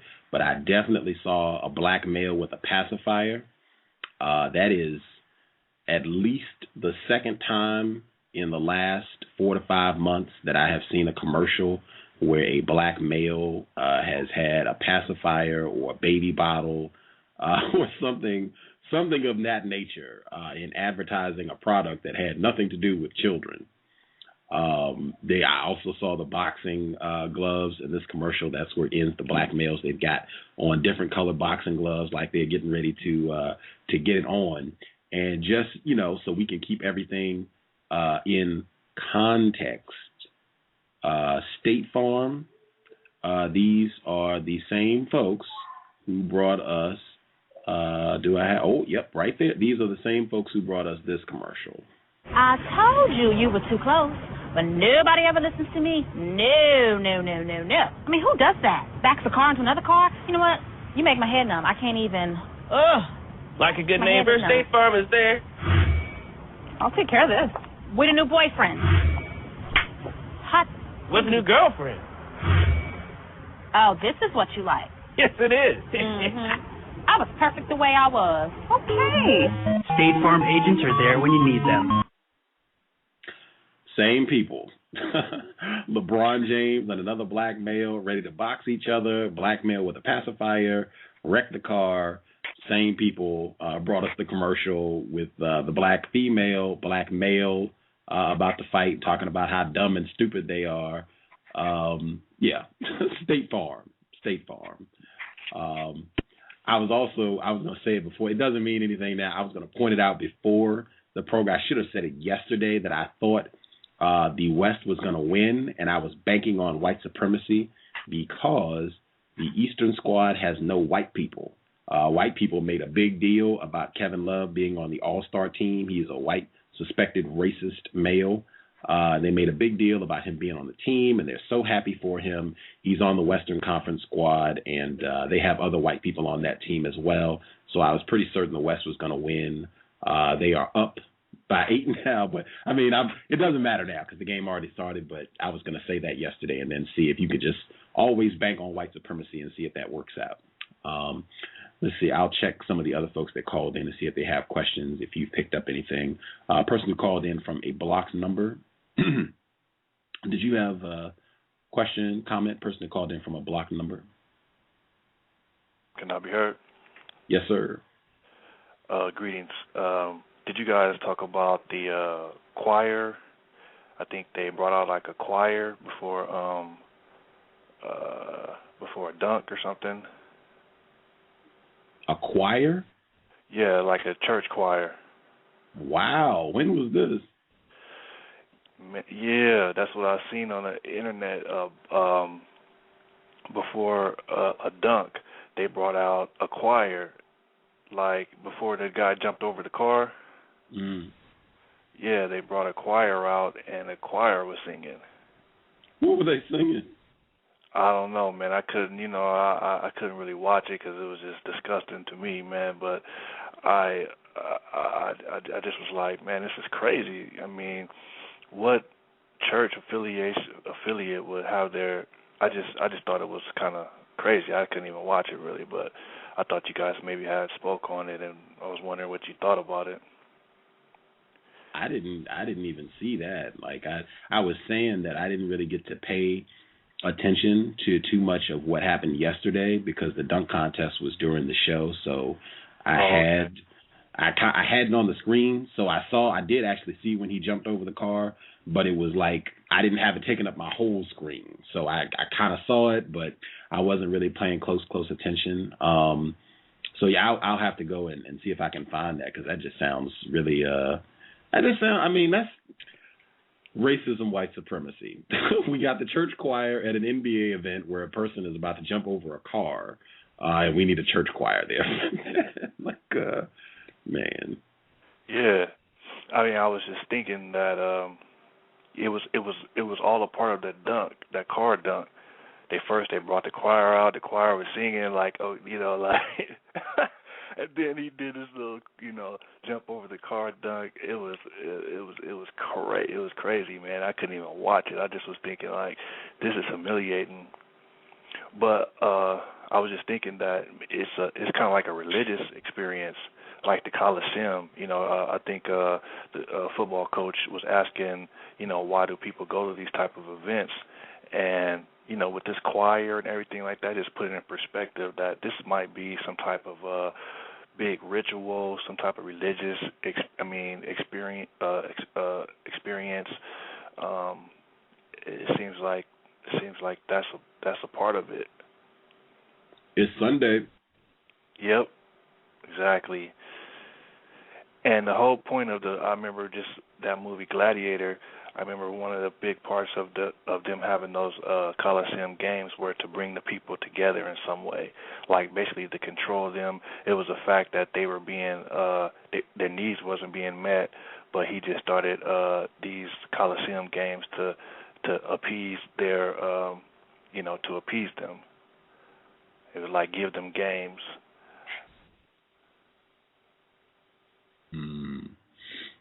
Oh yeah, I mean the Greco-Roman racist aspect to this, I mean, is all over it. I mean, this is what white people are all about.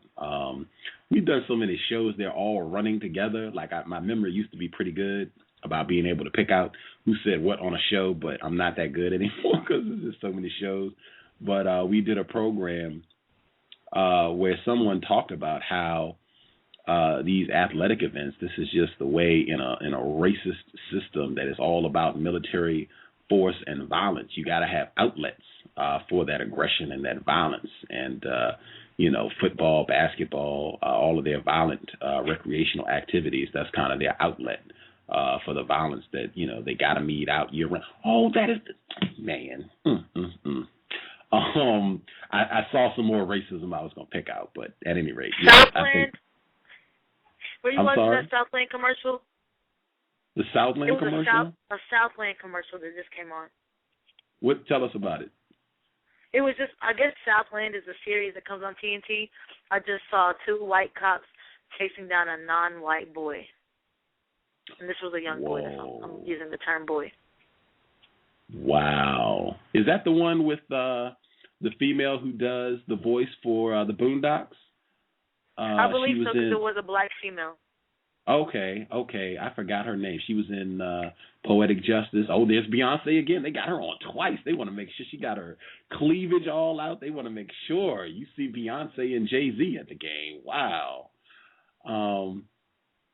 At any rate, that is I did see that commercial. I don't remember her name, but she does the voice for Riley and Huey on the Boondocks. She was in Enemy of the State. It'll come to me in a second. Is it Regina King? Yes, Regina King. Okay, because I watch Boondocks now. I know. Okay, Regina King. Cool. Okay. Wow, that's crazy. Yeah, now, I mean, think about that. In a system of white supremacy, Ayanna Jones, in the middle of watching this crazy game, they got commercials where white people are they're making up little stories about shooting down black children and promoting that while you're watching the game. I mean, 909, did you have anything else that you caught, that you saw that you thought was relevant? No, sir. I didn't really see it. I just seen a little, just that dunk on the net. I tell you what, though, I don't know if I should say this, but yeah, you guys talking about it definitely makes me miss that I don't have a television in a way like that. I just, like I can't take part in what you guys are talking about because I don't have a television. So I was like, I hope you guys are advertising TV too much. I have said consistently, if my quality of life improved, I would watch to do this. I would watch to study to pick this stuff out with a pen and a pad, which is I've heard Dr. Welson give a similar suggestion. So you are picking out the racist programming. I was going to say, I'm not watching this on a television myself. If you have internet access, you can watch pretty much anything you want. Definitely any sporting activities. If you want to watch the game, if you have internet access, you can go to www.imma.info, and you should be able to pick the sports. And if you pick basketball, it should show you like 6 or 7 different links to check out the game. And I think you can also go to Veetle.com, Veetle.com, and you should be able to watch it there because that's what I'm watching it on. It's just through their other site, but I think you can probably go to Veetle and just do a search for NBA All-Star Game and it'll come up. But yeah, anyone out there, if you're on the internet and you want to see the game, you don't have cable or whatever, and you want to watch it, there you go, www.imma.info. That should, hook you up. All right, thanks. Not that I'm promoting watching the game, because the white man did say this is a minstrel show, and I agree it is nothing but white supremacy. But, if you do want to watch, there you go. I'm going to leave your line open, 909. I'm going to check some of the other folks that called in. Non-Mighty Wick.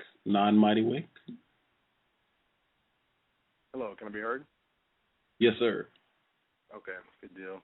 I'm just going to comment on what 909 has said. It sounded like, if I heard you right, that, they had the white people had the Coliseum games and whatnot. And one of the motivation for having it was that, you know, the people's needs wasn't being met and whatnot, and so they said, okay, well, let's divert, you know, their attention away from the fact that they're not getting what they need to this entertaining activity. And I thought that's interesting. And so, you know, I agree. Trying not to promote that is, you know, not the best way to go. But I do see a constructive value in, you know, I never really watched sports. You know, even before I was more informed.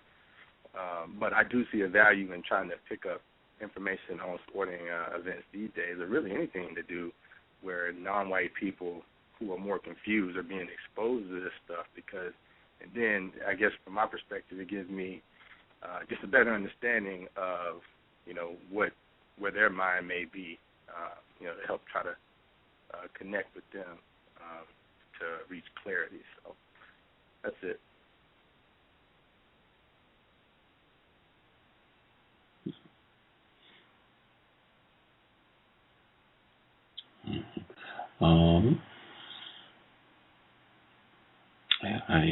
I would agree again, not promoting watching any sporting activities or television in general, not promoting that at all.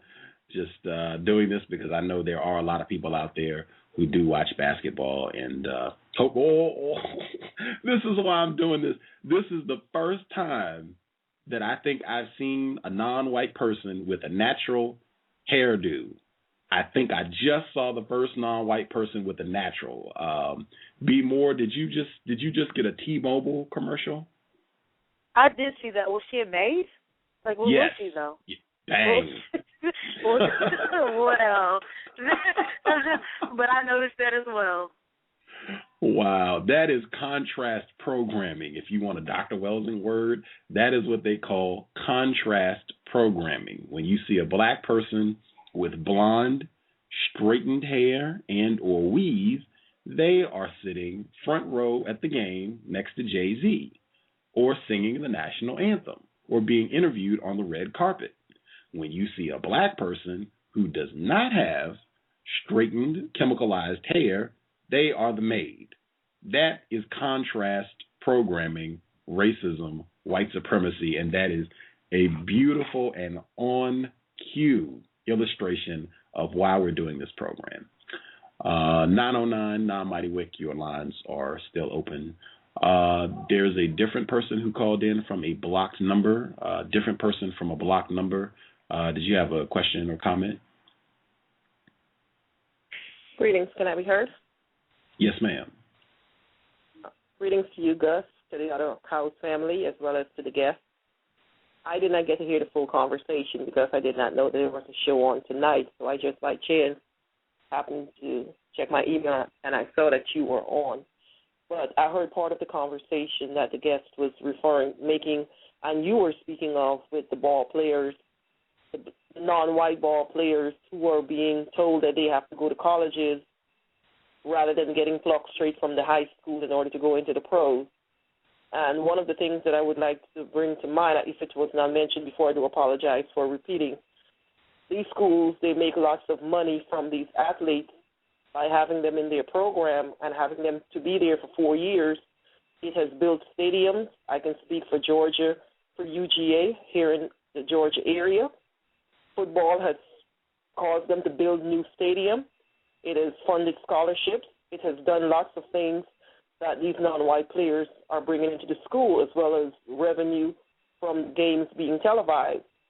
So there is incentive for the NBA to tell these people, or these players, so to speak, that you have to go to college first and to be drafted from there in order to come into the NBA, the NFL, and these various sporting venues, because it's a funnel in order to funnel money into these white institutions, because most of these players are being plucked from predominantly white institutions.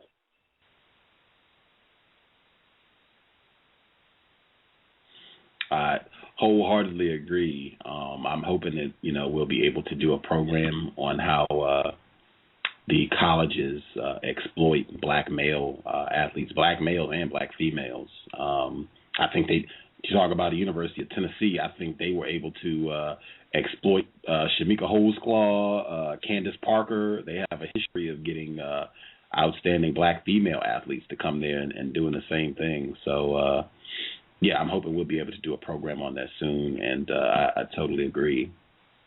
The same as with UConn, because you could see what's going on with the run-up with UConn and how they're doing so well on the college level, and it's predominantly non-white players that they have used to build up their establishment as well. Mm-hmm. Yeah, I agree. I agree completely. And the example I used to give when anyone asked me about that, because even when I was confused when I first heard about the age thing, it seemed like racism. That was the only thing that, I could make any sense out of it. Because you're saying at 18, you will give me a rifle and send me all over the globe to go kill non-white people invariably. You're saying at 18, I can take my clothes off and make a video of myself having sex. And you're telling me I can do all that at 18. But if somebody wants to give me a check to play basketball at 18, I can't do that. That's what you're telling me. Like, where is the logic in that? Like, I wouldn't care if I was terrible. If they just wanted to give me a check just to sit on the bench and cheerlead for the team and go to practice. If that's all I got to do, where is the problem? I think that's way better than you putting a gun in my hand to go kill somebody. That's way better than me making some sort of, explicit video, Montana fish burn.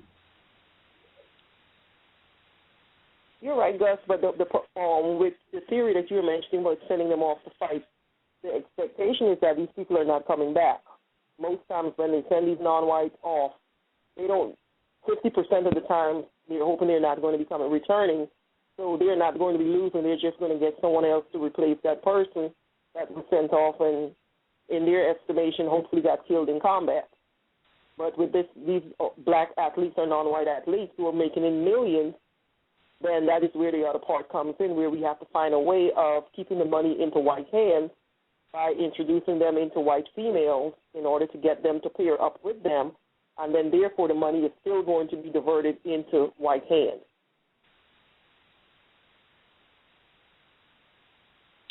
Yeah, well, agree. They have a great package, racist team. Hang tight. I'm going to see if I can get the other person that dialed in, and we have about 7 minutes, I believe, left in the live stream. If you want to call in to listen or talk or think you might want to talk, the number is 347-215-6071.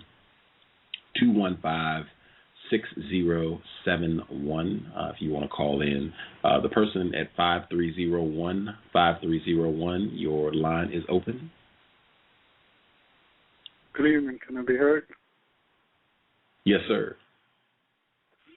Good evening, Gus, and to all the callers. Pretty interesting show. I heard a little while back one of the callers wondered, why do people attend All-Star Weekend? I'm based in New York City, and for about 20 years I've been a promoter, and so I promoted a number of All-Star Weekend parties in '98 in New York, in 2000 in Oakland, D.C. 2001, Philadelphia 2002, Atlanta 2003, and Los Angeles 2004.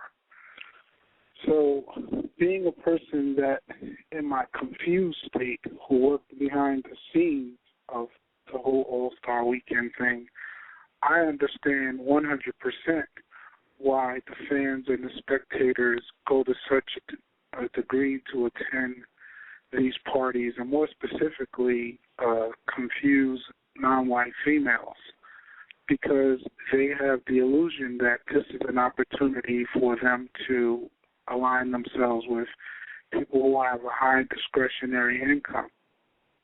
Two gentlemen that I know from New York are actually in L.A. tonight throwing, one of them is throwing a party at the Supper Club, which is hosted by Chris Brown, and another one is throwing a party at another spot called La Vida, and that's going to be hosted by someone from TNT. If you see the level of non-white females, the level of aggression that they come to these All-Star Weekend events, it would absolutely deeply sadden you. And for me, working behind the scenes for that many years and, being in those circles, it is absolutely beyond the comprehension of the average person who sits at home and thinks they know what's going on. No one goes to an All-Star Weekend to go to the game. No one, or very few people. Everyone goes to All-Star Weekend for the after parties, because the after parties is where people believe that they're going to make a connection, or they're just going to be in proximity of people. And that's one of the things with disenfranchised people, people of color. They always want to be in proximity to success, but never actually be successful. And it's a very strange dynamic amongst disenfranchised people of color.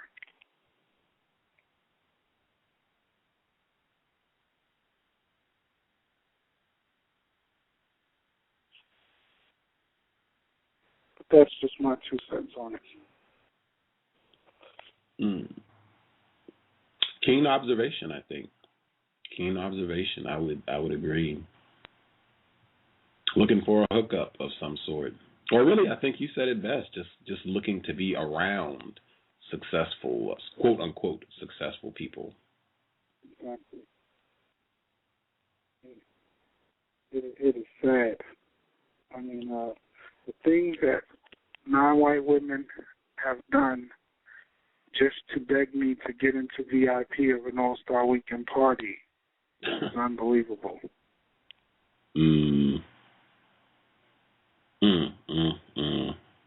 And I mean, I've thrown parties, a lot of All-Star Weekend parties. I've thrown a lot of NBA and NFL parties, as well as parties in like Cancun and of all places, even hedonism, where you will not believe the degree of debauchery that goes on with non-white people at hedonism resort in Negril, Jamaica. Oh, I have been there. Hang on one second. Yeah, it's pretty interesting environment.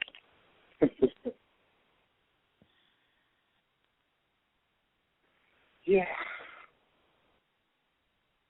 Pam is on the line with us as well. I opened your line up. Okay, I'm good evening, everyone. I'm just listening. Good evening. Yeah, I was thinking when the promoter was talking, I was thinking like, man, that sounds like pimping. Oh, absolutely. It doesn't sound like pimping. It is pimping.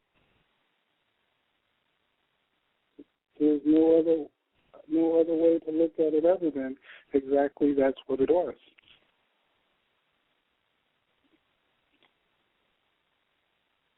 And when you throw parties or you're in that limelight lifestyle, you understand that there is a science to what they call entertainment. You know that at a certain portion of the evening, the strobe lights come on, the music changes. It's all neuralistic, linguistic programming. And the average person that's in the club doesn't know what's going on. But if you're a successful promoter, you know exactly what you're doing, how you're to work people up into a frenzy, how you're to get more people to go to the bar and drink. You know how to work the line to such a degree that if you say it's open bar for the first 1 hour that a club opens, let's say the door opens at 10, you don't let anybody in significantly until 11 o'clock. You make sure you stack that line outside. You make sure that you have a certain type of women or groups of women that show up, and their whole role is to stand on the line and look a certain way. To keep the men salivating, you have a certain amount of individuals who will pull up to the line and walk directly in the club. You have a certain amount of celebrities who will come at certain intervals. It's all a science. Would you say that the celebrities are like the top whores as far as they attract I mean, this is kind of deep, but what I'm seeing is that the celebrities seems like they may be like the top, if you ever, when you talk about science, I noticed that if you can get some female celebrity to kind of start everybody off in the so-called debauchery that's famous, that everybody else kind of follows their lead. So how would you describe the celebrity effect? What's the purpose of them? Well, the purpose of the celebrity is, one thing that people don't realize is that, and the average person that goes to a club or any event, they don't recognize, let's say the general admission of an event is $20 to get in. To go in the VIP section, let's say, is $200. Now, even though VIP has the same drinks and the same music, everyone in general admission wants to be in VIP. Celebrities, or those who think of themselves as celebrities, you usually comp them and let them go into VIP because you're going to make your money back, because other people, particularly the around-the-way dudes who may be drug dealers or getting their money by ill-begotten ways, they're going to be able to take up whatever money that you've taken out of your pocket to allow the celebrity to be a VIP, because these individuals are the ones who want to buy out the bar. They want to appear to be as successful as an NBA player or an NFL player. So the NFL player or NBA player, they know 9 times out of 10, they don't even usually have to come out of pocket, because there's going to be some around-the-way dude who more than likely is going to be trying to buy them drinks all night just to get next to them to take a picture with them, as well as there's going to be an influx of women that are going to be throwing themselves at them. So the celebrities, so-called celebrities, they know exactly what they do. When they're coming to a certain town, they make sure that they make calls to who can get them into a party, and and a lot of them who are more enterprising try to make sure if they're going to be in certain towns and they know what their road schedule is for games, that they want to host parties in those particular cities so that they get their name or their picture on the flyer, so that they have an influx of women who are willing to do whatever is necessary or whatever they deem necessary to make them happy. Mr. Nero, your line is open. Mr. Nero, your line is open. Just wanted you to be aware.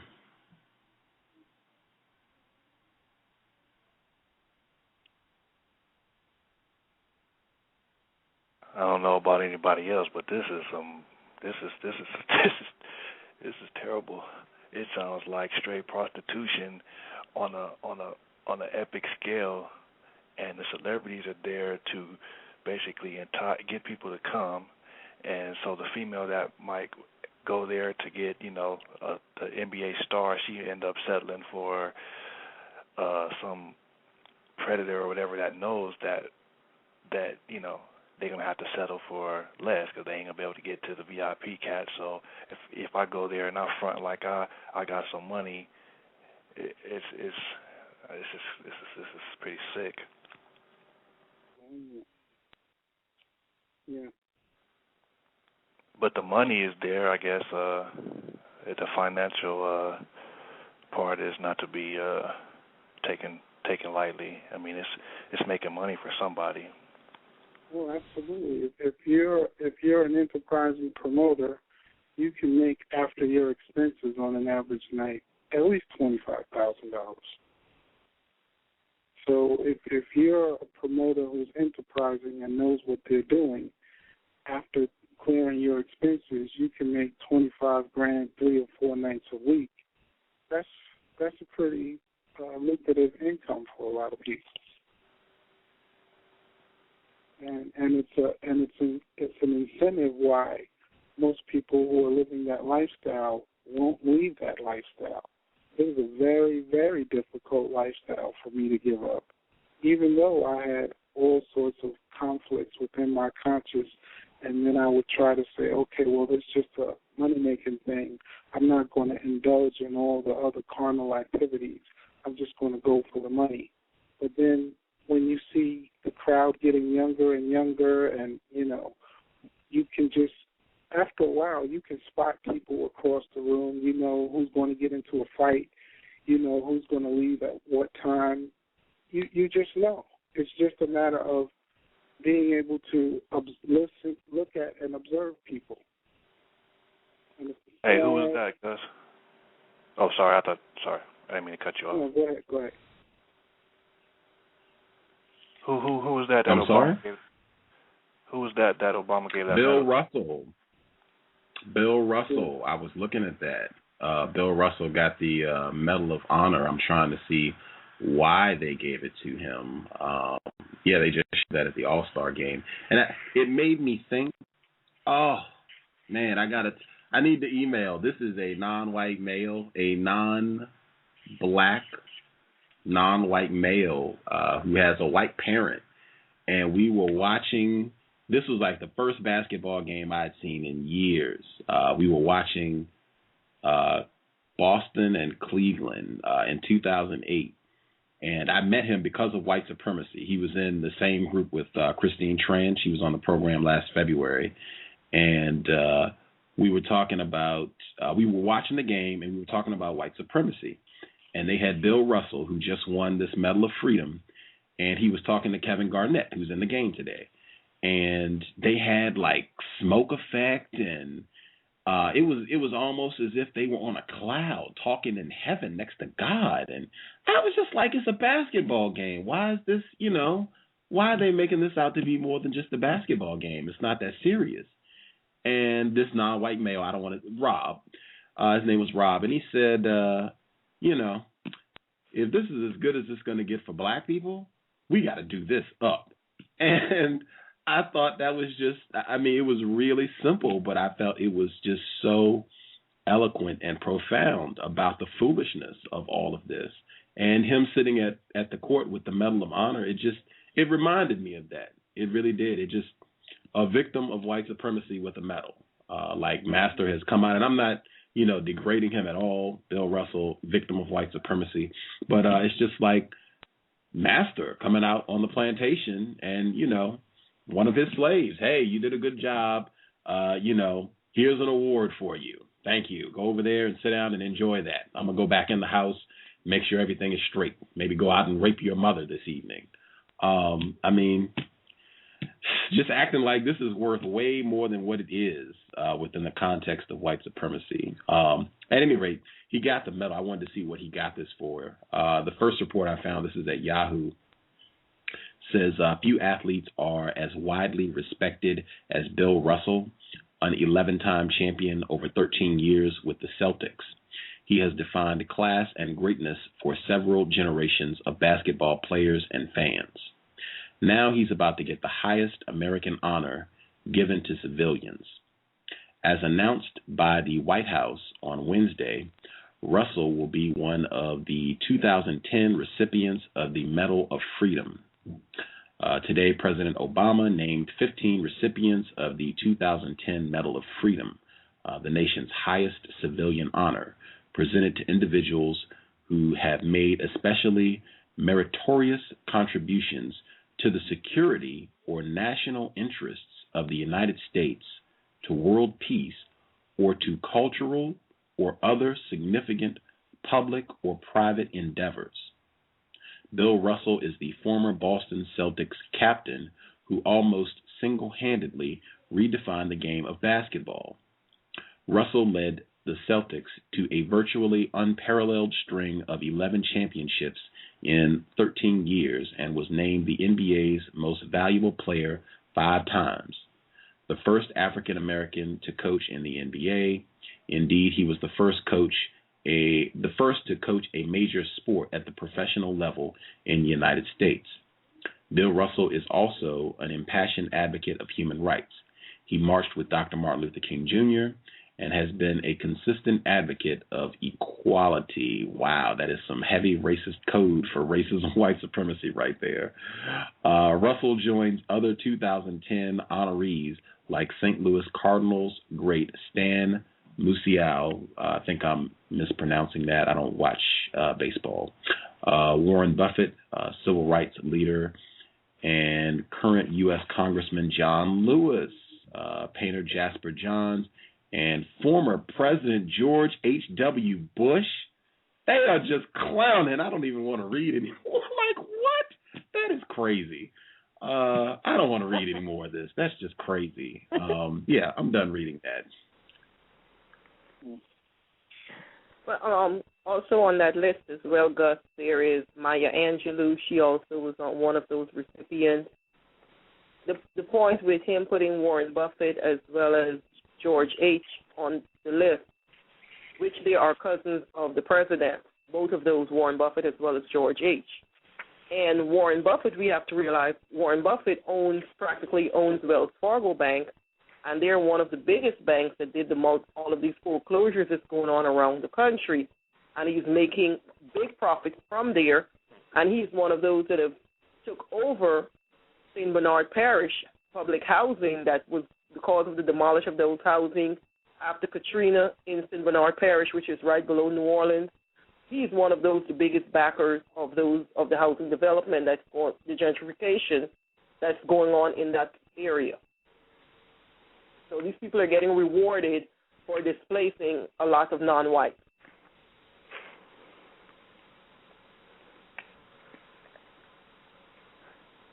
Gus, that was Obama's list with George H. on there? I mean, he's non-white, so I'm sure he didn't, pick who's on this list. Yeah.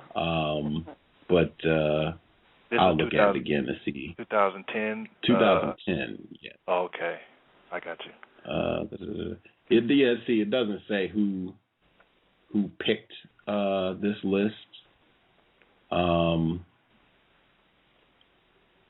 Oh, man, this is so disgusting. Like, I almost feel like I got to read the rest. Man, racism is terrible.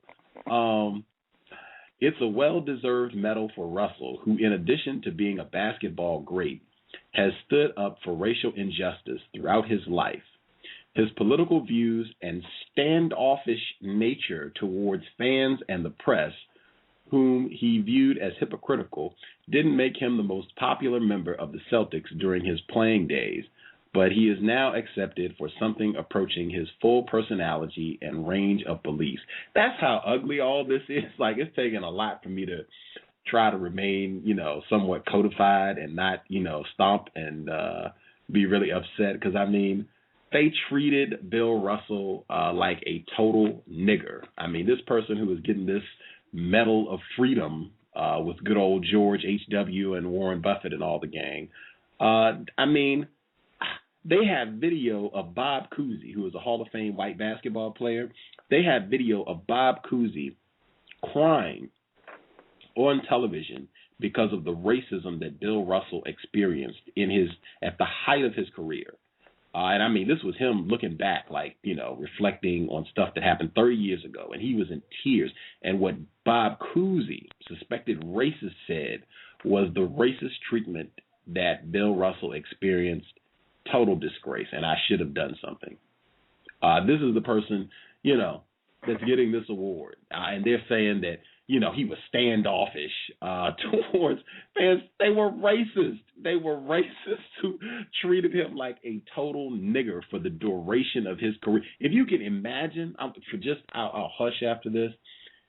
People out there, if you don't know anything about Boston, Be More your team, there's a photograph of a gentleman named Ted Landsmark, black male. He's being speared with the American flag in Boston in 1974. I think it was the Time Life photograph of the year for 1974. But you can Google it. You can see his name is Ted Landsmark. That was Boston 1974, where you got a black male in broad daylight being speared by a suspected racist with the American flag. This was white people upset about busing non-white black children going to school with them. 1974. If you can imagine playing in Boston as a black male in the 1960s, I'll just leave it at that. Same town, you got a black male getting speared by the American flag in broad daylight over trying to go to school. Just imagine playing basketball in that town. 15 years earlier. Sounds like a lot of confusion to me. Now they're giving him an award. I mean, they demonize you, then they pat you on the head, then they demonize you, and then they have a white person speak up for you who didn't really do anything for you. And then you say, what a wonderful white person, and then everybody's just confused. It's similar to the Nobel Peace Prize, how they hand those out and the motives behind them, because you see the German Chancellor, she's also on there as one of those recipients, Angela Merkel. She's one of those recipients for the 2010 award. You know what I compare it to and I think it helps me to understand it a little better, is think of the abused woman syndrome. And I'll just use the male-female example. The male beats her. Then he comes home with flowers, and she's convinced that he's going to change, and, maybe he's nice for a day or two, and then most of the time he beats her and curses her and mistreats her, and she gets to the point where she thinks now that in order to redeem herself and validate herself, she needs his approval because she's been so beaten down. And in reality, he doesn't love her, never did love her, can't love her, will never love her. And when she tries to leave, he wants to hurt her or kill her, but he doesn't really want to be with her. He's with other women. So I look at the black people, white people relationship just like that.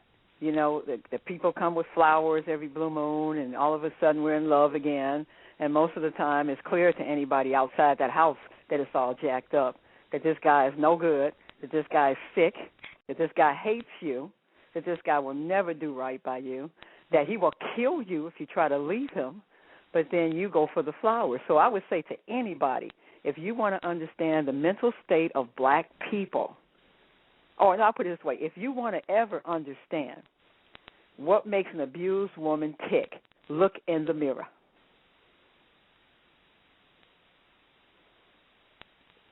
You're very accurate with that depiction because that's exactly what we've been going through. Mm-hmm. We get these reprieves every once in a while, like you get the white people to join you, so-called for the civil rights movement, and we feel, all white people are not so bad after all. They are helping us in our struggle, and in the end result is they brought along the homosexual agenda, the women's agenda, and they have gotten leaps and bounds from that by joining forces with us, so-called joining forces, in order to push their own agenda. So, and people cannot see that for a fact. They just seem to say, well, we have to form coalitions.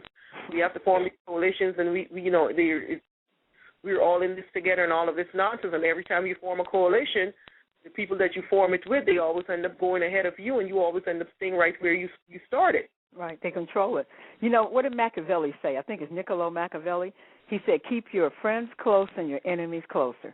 If we started studying the strategies of war, I don't understand a lot of the arts, Sun Tzu's Art of War, but if you really start studying the strategies of war, you'll see that a war is going on.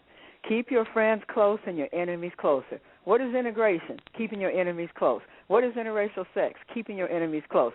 What is pretending to advocate for justice for black people? Keeping your enemies close. That way you control them. These anti-racist activist females, what is their main agenda really if they always wind up in bed with a black man? So I'm seeing that if you really look at it, this is war strategy that they're doing. And they're winning because we still are thinking like abused women that we can somehow win over our abusers and turn them into human beings. And until we accept, and I've accepted this for the most part collectively. It's a little hard face-to-face with an individual white person, but collectively thinking of them, I have accepted the fact that they hate me. I'm beginning to be okay with that. Now, the question is, what am I going to do? Because I'm not going to tell myself anymore that there's good white people or there's, or organizations or, there's some people. I don't care about any of that anymore. My thing is, I'm going to think about you. I'm going to use your strategy against you the way you use against me. When it comes to me, I'm a group of people. I'm not an individual. Why should I make you an individual? Looks like Rihanna going to be performing. I hope she ain't get us all hot and bothered. man, you know that's going to be, man, that's going to be a total mess of confusion. I was waiting for that. Like this performance right here, I suspect will do a lot to justify this broadcast. That this was not, because I thought that was important. This is a waste of time to sit around and just watch basketball, and I don't want this to in any way promote it. I really hope that this is an exercise in pointing out, hey, racism, white supremacy totally saturates every aspect of your life. And if you think, this is no big deal, I'm going to just do my thing, enjoy myself, come home and enjoy basketball or anything else, and there's no racism, you are sorely mistaken. And I hope listening to this program, you will pay much more attention anytime you are in front of that television. And you should think it is a crime to sit a black child in front of a television without having thoroughly explained racism, white supremacy. And even if you have, you still should have many reservations about leaving a black child in front of a television. What did somebody once say? They said it was child abuse. I forget what caller said that. Said seeing your child in front of a television is child abuse. I agree. Unless you got a pen and a pad, unless you all are sitting with them, pen and a pad, and picking out, all of the things that they're doing to degrade and ridicule black people. Battle for LA, constant Battle for LA. This was one of the Super Bowl commercials where they were talking about colonization. That's what the film is. White people and some alien, non-white people that they're battling and violence and fighting. They had a commercial for the Super Bowl for Battle for Los Angeles. Again, they got a whole lot of these movies, futuristic films where white people are in jeopardy, white genetic annihilation, some non-white entity, whole lot of these films. That's all you're watching. That's what you're saturated in, total environment of racism, white supremacy. And I think Dr. Cambone, he'll be able to address some of this tomorrow. Again, showtime is 7:30 p.m. Eastern, 4:30 p.m. Pacific. Mr. Nero, did we get you? I thought I opened your line. Are you there?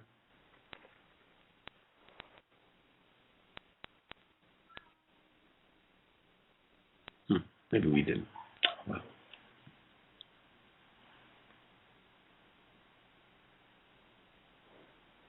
Well, I just want to say that, man, these shows that you do, like, I'm extra sensitive. Like, I couldn't even watch, a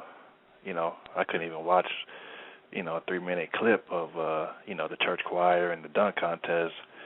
But I think it's important because you kind of break down, the propaganda that, like, this is propaganda, man. This is racism, white supremacy at full force. This is the hardball. This is no joke. This is war. Television is a weapon. Child abuse.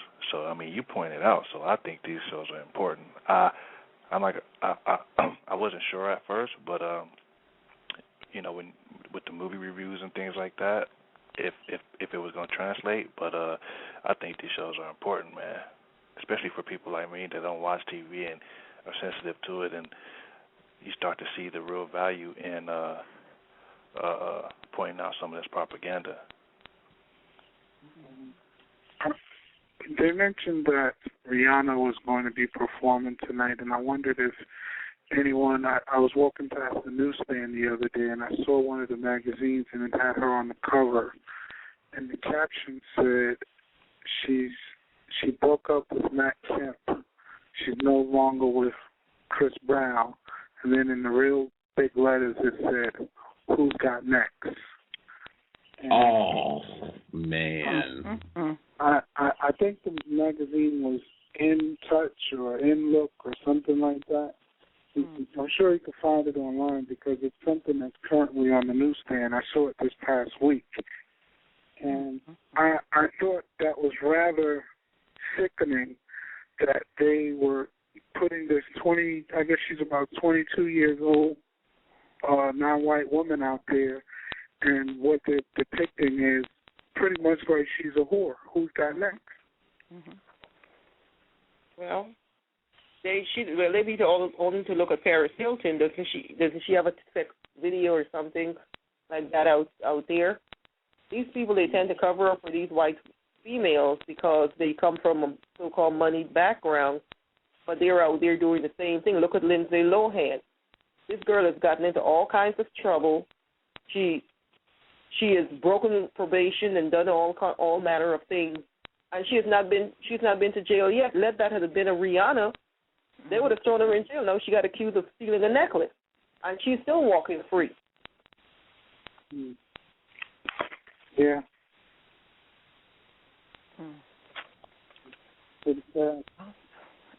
I don't know. It's like. Let me ask you guys this: do you feel like it's the pace of degradation is accelerating slowly, yes, fast, and okay. So yes, I feel it. It might not be the way how it's being depicted. It makes it seem to us as if though that these non-white females, they're the whore, as you said, they're becoming the whores of the world. They're taking over the role that was traditionally white women's role. They're putting the non-white face on that role. When you asked that question, Rihanna began taking off clothing. Yeah. Interesting. Are you guys watching a particular station? Rihanna, when she walks on stage with Nicki Minaj, and the first thing she does is she grabs her on the buttocks. And she's been in a number of interviews suggesting that she's open to lesbianism, and now she's got a lot of her music is going in the S&M direction.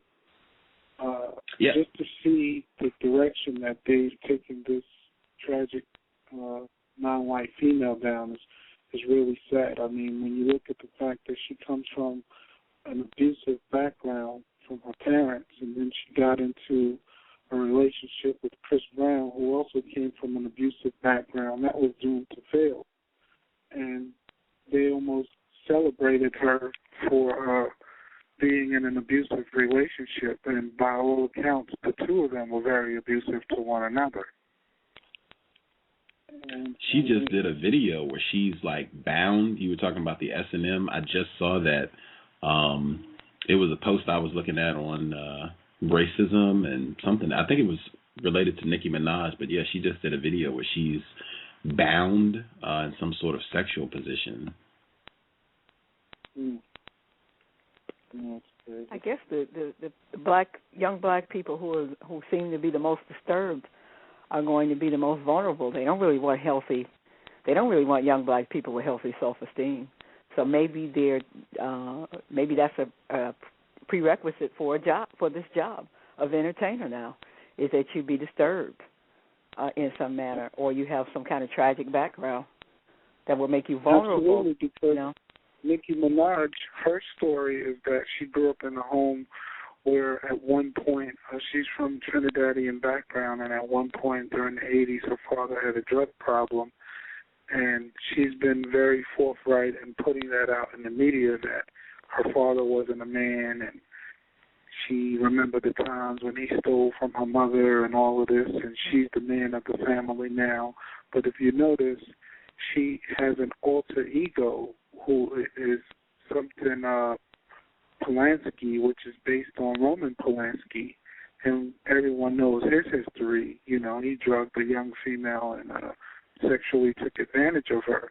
And Nicki Minaj seems to be schizophrenic in the fact that she does all these different characters, and now she calls herself the Black Barbie and all this other stuff. And it seems like the prerequisite for them to be successful is that they have to be willing to put on a character and do whatever role that they're commanded to do, because they always have a different alias and so forth. And it's pretty sad. It is. It's sad because they're influencing, their images are, a lot of these young people they're getting their values and their morals from the television. They want the designer clothes because they see it. They want the bling bling. They really have attached this, some of them, not all of them, attached their self-esteem or low self-esteem to what these so-called rich and famous black pseudo celebrities are doing. Because when you look at it, I don't even know how they became celebrities, most of them. But that's just my personal opinion. But And another thing is, you now have Jay-Z, who is now partnered with the Smiths, Will and Jada Smith, to form a film venture, and now they're going to have Willow Smith do a remake of Annie, which I thought was rather ironic. And it's interesting that Vin Diesel is supposed to star in the epic film for, what is his name, the African conqueror. I forgot what its name is. It slips my imagination, but I thought it was rather interesting that they got a racially ambiguous man to play the role of a black conqueror who was African, very, very African. Wow. Yeah. Like I think you said, I don't know who said it, but they said it's they're on their job 24/7. Never let up, never slow down. Also, I was reading in the USA Today paper earlier in the week, and it was showing that the Hispanics are supposed to be the largest minority group now in the state of Illinois. And you're seeing that this play on interethnic groups where they're trying to stir up this rivalry, as we are seeing it played out here in the state of Georgia and other areas where they're trying to pit these groups against each other as far as for jobs as well as for living space. And it's being run across the southwestern part of the country as well, where we know predominantly it was part of Mexico anyway. So now they're trying to start this interethnic group thing. So we're going to see within the next few years, it might, if they keep stroking the flames, it's going to turn into a full-scale civil conflicts between the blacks and the Hispanic group, as it is, I'm told, in the Los Angeles area. Yes, I've heard that from several people, well, a couple of people that live there or have relatives. They say it's so bad that black people are moving out of the L.A. area because they're being murdered. Women, males being murdered, and the media is not reporting on it. So it's already started. The only seems to me that black people seem to be targeted, but don't seem to really be waging any war. I guess maybe we're too used to waging war against each other. And I'm not suggesting that they should wage war against Hispanics. I'm just saying that, from what I understand, they're being run out of the L.A. area, literally. And that's how it is in parts of Georgia, too. Certain areas in Georgia that was normally traditionally black, it's being taken over by Hispanic. Because if you go there's a part here in the DeKalb area of Georgia called Buford Highway. And if you go, it's basically like an international boulevard. Certain section is taken over by certain ethnic groups. And it's pretty much now taken over. You're seeing there are more Hispanics in this area, Hispanic, Vietnamese, in that particular area now. You could very rarely find any other groups, ethnic groups. One thing I would add is that it appears that, it's a turf war between Hispanics and blacks, but who's controlling, and if it wasn't for the white supremacists, the white people wanting the Hispanics to, quote unquote, take over, they wouldn't be able to do a thing. So behind it all is still white people. Hispanics don't have any real power. So it's still white people that's allowing them, encouraging them, and enabling them to do whatever it is they're doing. They just want you to fight over the scraps, and which is what's going on in the Wisconsin area with those teachers going on strike because they're trying to bust the teachers' union and basically put these people on like a temporary work status or a right-to-work state like they have here in Georgia, where you can be fired at will. They don't really have to tell you anything, which most southern states are anyway. It's a right-to-work state. You can come in today and they can say, okay, we no longer need you, and then that's it. You're out of a job. And they're trying to move that pretty much nationwide. And I've noticed that when you're speaking of the teachers, I've started noticing it, and some people have told me that. I'm familiar with the Louisiana area, because I go back and forth there quite frequently.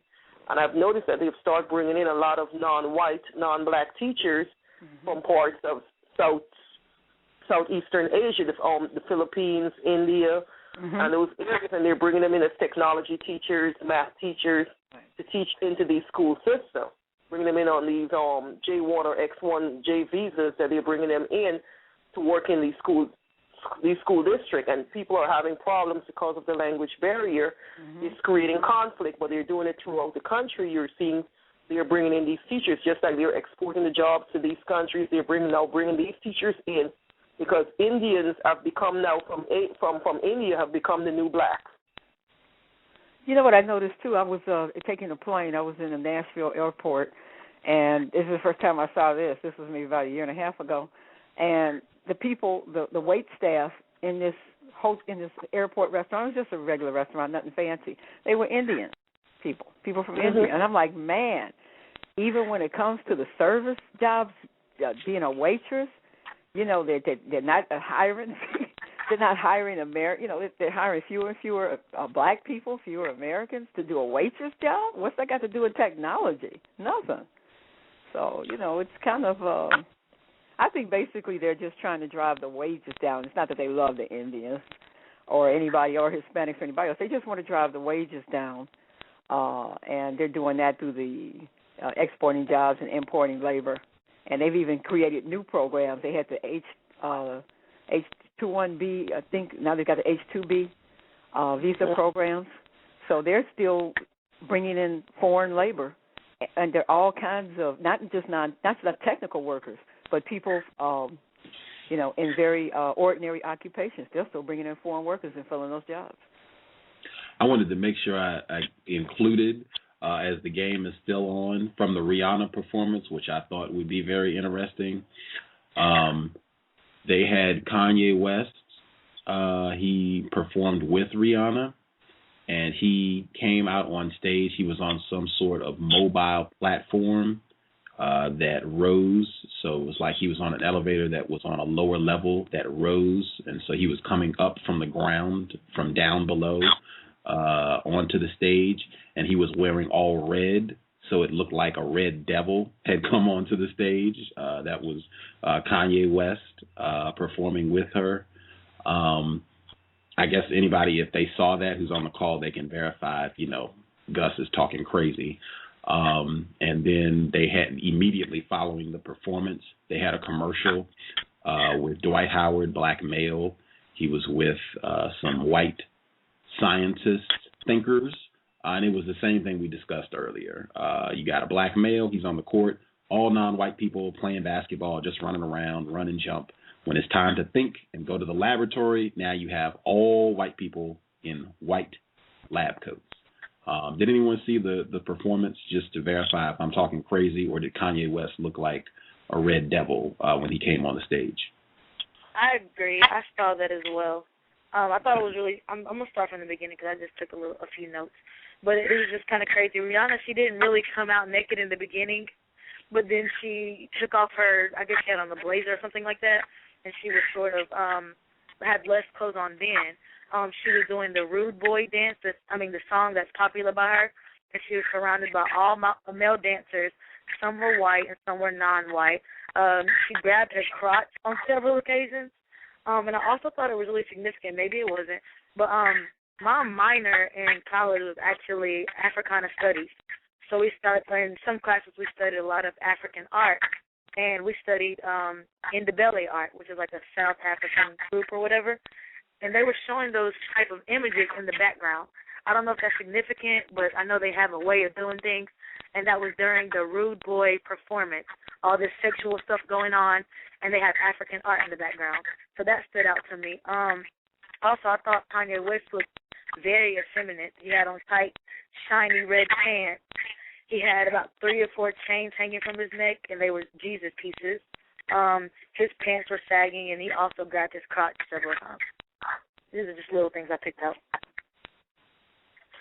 Well, isn't that when Gus had a logo on one of the Kanye West album that he was supposed to be on with this white female, the art that he had depicted with him supposed to be the devil and this female with a tail, that he wanted to put on his cover. So I guess that is in essence what his performance is supposed to be a reflection of.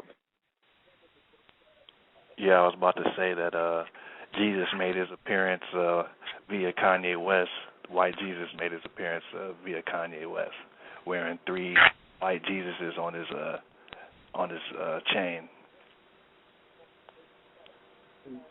Well, if you notice, a common phrase amongst younger people these days, non-white people, is beasting.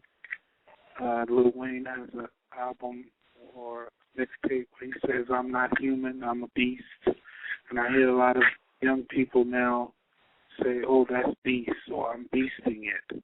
And beasting is supposed to mean going hard and going above and beyond, making an extra effort to be extra savage in whatever it is that they're doing. And it's rather interesting how non-white people have embraced the terminology of referring to themselves as beast. And you notice years ago, even from a biblical perspective, they talk about a beast of burden.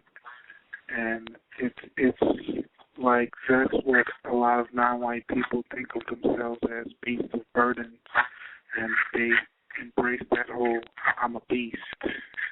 And it's just like they have been conditioned to accept and embrace being called and being treated like savages.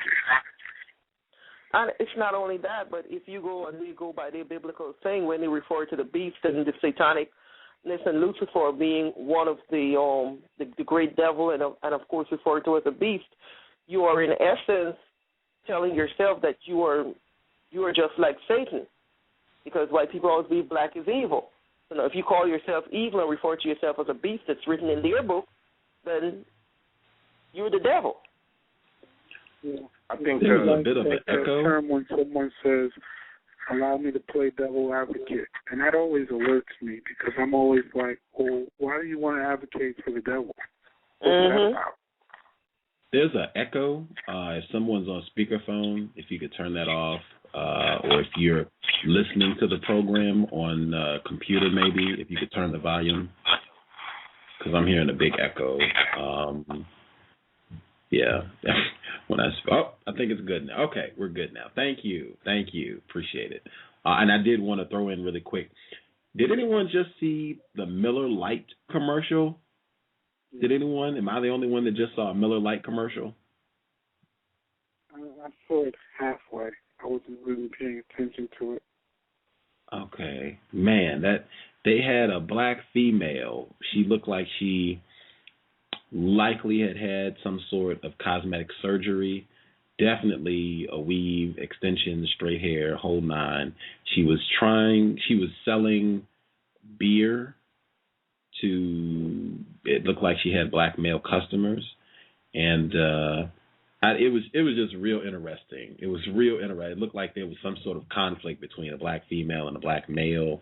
She was trying to get him to get a beer. He looked kind of like he was making some stupid faces. I was hoping some other people saw that and actually had the volume up so they could hear the dialogue.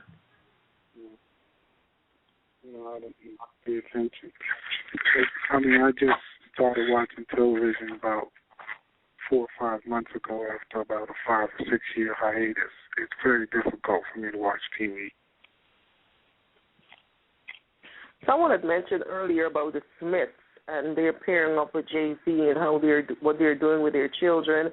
I find it's a total disgrace, the way how they have turned out. People always like to give Will Smith big props and how he's so clean, he's a clean rapper and all of these things. But I've seen the way how they have pimped their children and the way they have allowed their children to kind of, especially their younger daughter, it's a total disgrace. It's a disgrace. And the NAACP Image Award, of course, is going to be rewarding them with one of their Image Awards, like they're doing Tyler Perry. Well, I heard something about the daughter breaking down crying. She couldn't read. I don't know if you guys have heard that. She couldn't read what? Was it a teleprompter or what? Yeah, teleprompter. For a performance show that she was doing? She was on BET, and they had her read, to go to the commercial. And, yeah, she kind of broke down, started crying, and she couldn't read it. Yeah. See, they're pushing their kids. It's one thing if your children want to do this and they're saying yes, they want to do it. But most times, children that young and knowing the profession that your parents are in, they might feel pressured into going into that line of work. And I feel how the Smiths have done, especially with their daughter, and the type of music and the way how she is singing and she is carrying on. She's going to turn into another Hannah Montana, the way how Miley Cyrus has turned out. And I would hate to see that child turn out like that. I don't mean to interrupt, but it's the theme of the program. This is crazy, like the stuff that they're showing. They just had a Sprite commercial, and I'm echoing again. They just had a Sprite commercial, and Sprite sponsored the slam dunk contest, where they had an Asian male, at least that's what it looked like to me, non-black, non-white male. He drunk the Sprite, and then it was like a non-black, non-white person, so-called Asian, began doing karate. And I mean, I was just like, isn't that the oldest? I mean, I can't even believe that, that got by. Right. It was a new Sprite commercial, and it goes back to what looks to me to be an Asian male drinking a Sprite. But yeah, just check that out. And these are the people that sponsor the slam dunk contest. I think we remember Pepsi and everything from the Super Bowl commercials. So just wanted to point that out. Non-Mighty Wick, did you have a comment you wanted to make? Oh yeah, no, I'm just going to comment on the term beast when non-white people, or particularly non-white youth, use it. I've observed that too. I mean, I think it's been around probably at least 5 years or so, but I don't think most young non-white people are aware of how white people use that term beast in relation to non-white people, particularly black people. So, I mean, it's just like any other term that if you're not aware of how it applies, then, white people are good at that one. So.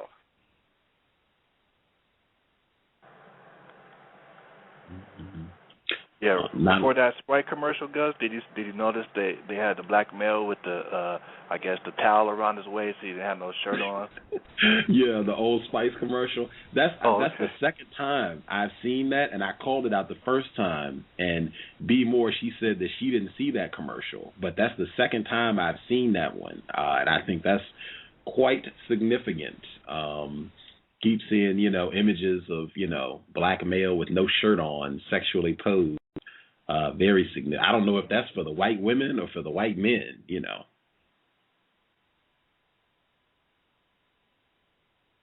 Probably both.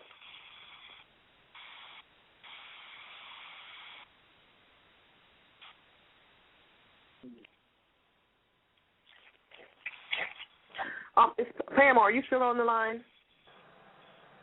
Yes, I am. Okay, I don't know if you were following. Did you remember reading it on the news earlier last week? They were speaking of Lara Logan. She's a news person for CBS, and they were saying that she was allegedly sexually assaulted while she was in Egypt covering the overthrow of Mubarak. I heard that headline, but I didn't pay attention to the story, so I don't know anything about it. No, what I was going to say, they have played that up, and they have depicted these people over there that they are a bunch of savages, and these men, they were surrounded by a group of men who sexually assaulted her. They did not say what type of assault it was, but that she was flown out and she was sent to a hospital and she was rescued by some Egyptian women. And I don't know how true that is, because very rarely do you find, as they said, victims of sexual assault, especially someone prominent. They do not advertise it or say what the nature of the attack is all about. But this is a white female, a blonde white female, who was allegedly attacked by some non-white people, and they are putting it in the paper that these were a bunch of savages that attacked this poor defenseless white woman who was over here trying to do her job. Maybe they just, I don't know if it happened to her, so I'm hesitant to say anything. But maybe it's just they couldn't resist the imagery. It's just maybe too good an opportunity to overlook. But I don't know what happened. I just ignored it because, quite honestly, I don't believe anything they say. In terms of the news that they report in Egypt, I don't believe anything anyway. So they don't have any credibility with me. So I pretty much ignored it. But can I ask you guys a question? What channel is the Super Bowl that you're watching at? Do you have to have a special channel? It's on TNT. Oh, man, I don't think I have TNT. Okay. You can watch it on the internet. That's what I'm doing. Okay, do you know what website that would be? You can go to www.imma. Okay, www.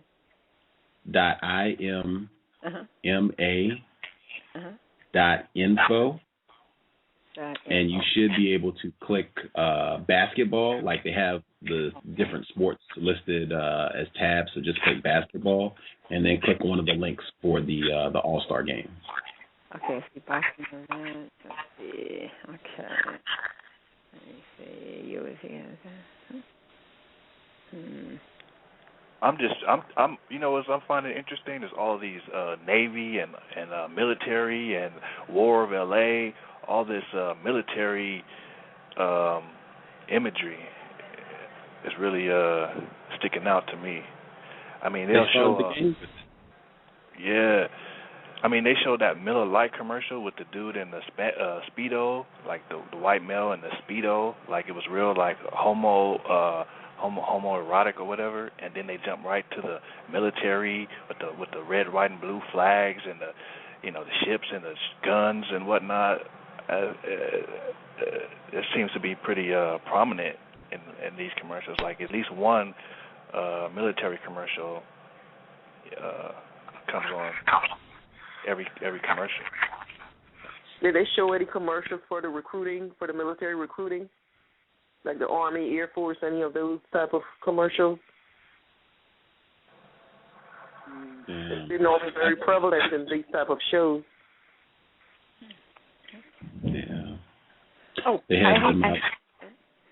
Oh, go ahead. I'm sorry. Is it the NBA All-Star East versus West? Is that what you're looking at? Yes, ma'am. Okay. We got a bunch of different tabs. I don't know. A1. Oh, they should all be the same game. Okay. It's just like a different server providing it. Yeah. Okay. All right. See if I can get it. Okay. Is today the final day for it, or is it goes into tomorrow? Oh, it's just a one-day event. It's just a one-day event. They have different activities, like for the whole All-Star weekend. Like they've had different things since Friday, but this is the culmination of this racist activity. Yeah, and then tonight is the really big parties that go on, and people usually stay in town until tomorrow night. What city is this being held at? LA. Huh? This is in LA. Yeah, that's what I thought. Yeah, the school that came out and did the performance, the choir. There was a high school, LA high school out here. I was just making sure. Is one of the head coaches black? Yes, and I believe worthy of a cowbell, Doc Rivers. I believe he is married to a white woman. Yeah. Non-attractive white woman, too. Not that Bite your tongue. Bite your tongue. There's no such thing as an unattractive white woman. Yeah, right. Okay. Well, there's really not a such thing as an attractive white woman, at least for me anyway. I don't find them attractive.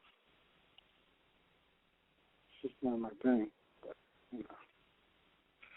But I mean, with their standard of attraction, it usually seems like when non-white men date them, they usually kind of pick from the bottom of the barrel. Well, maybe they don't have access to the top line. A white female who doesn't need the money of a black male, or who can aim higher and get and not sacrifice her racial status Why wouldn't she? Why would she date or marry down? I mean, I don't say that that's what she's doing, but you know, if you just need a white woman and you just need the white validation, her looks really don't matter. Yeah. But she's bringing to the table, the most important thing she brings to the table is her whiteness. Yeah. I wanted to know, speaking of that, there's a magazine that's on the newsstand, which is called Black Men Magazine, and anyone who goes by the newsstand, you'll see it. It'll be in the section where there's like the King magazine and all those sorts of magazines that depict black women turned backwards. But what was particularly interesting about this magazine is it's called Black Men, and on it has two white females.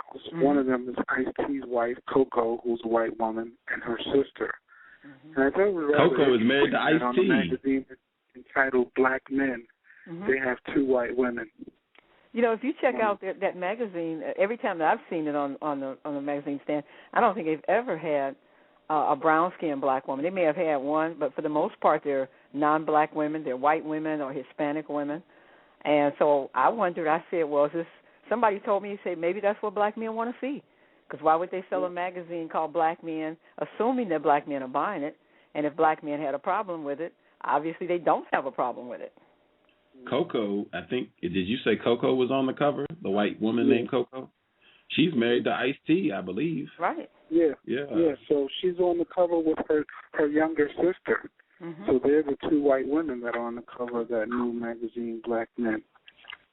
I wonder what their circulation is. If they're actually really selling it, a lot of it, or is it just there, put there to be divisive and program, you know, some kind of brainwashing, or are they actually selling a lot of the issues?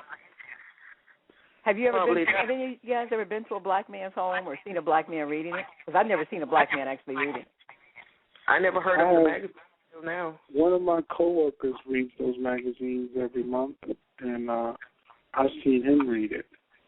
I haven't seen him read this recent issue. I know he reads the King magazine, and he has that a lot. He passes that around the office.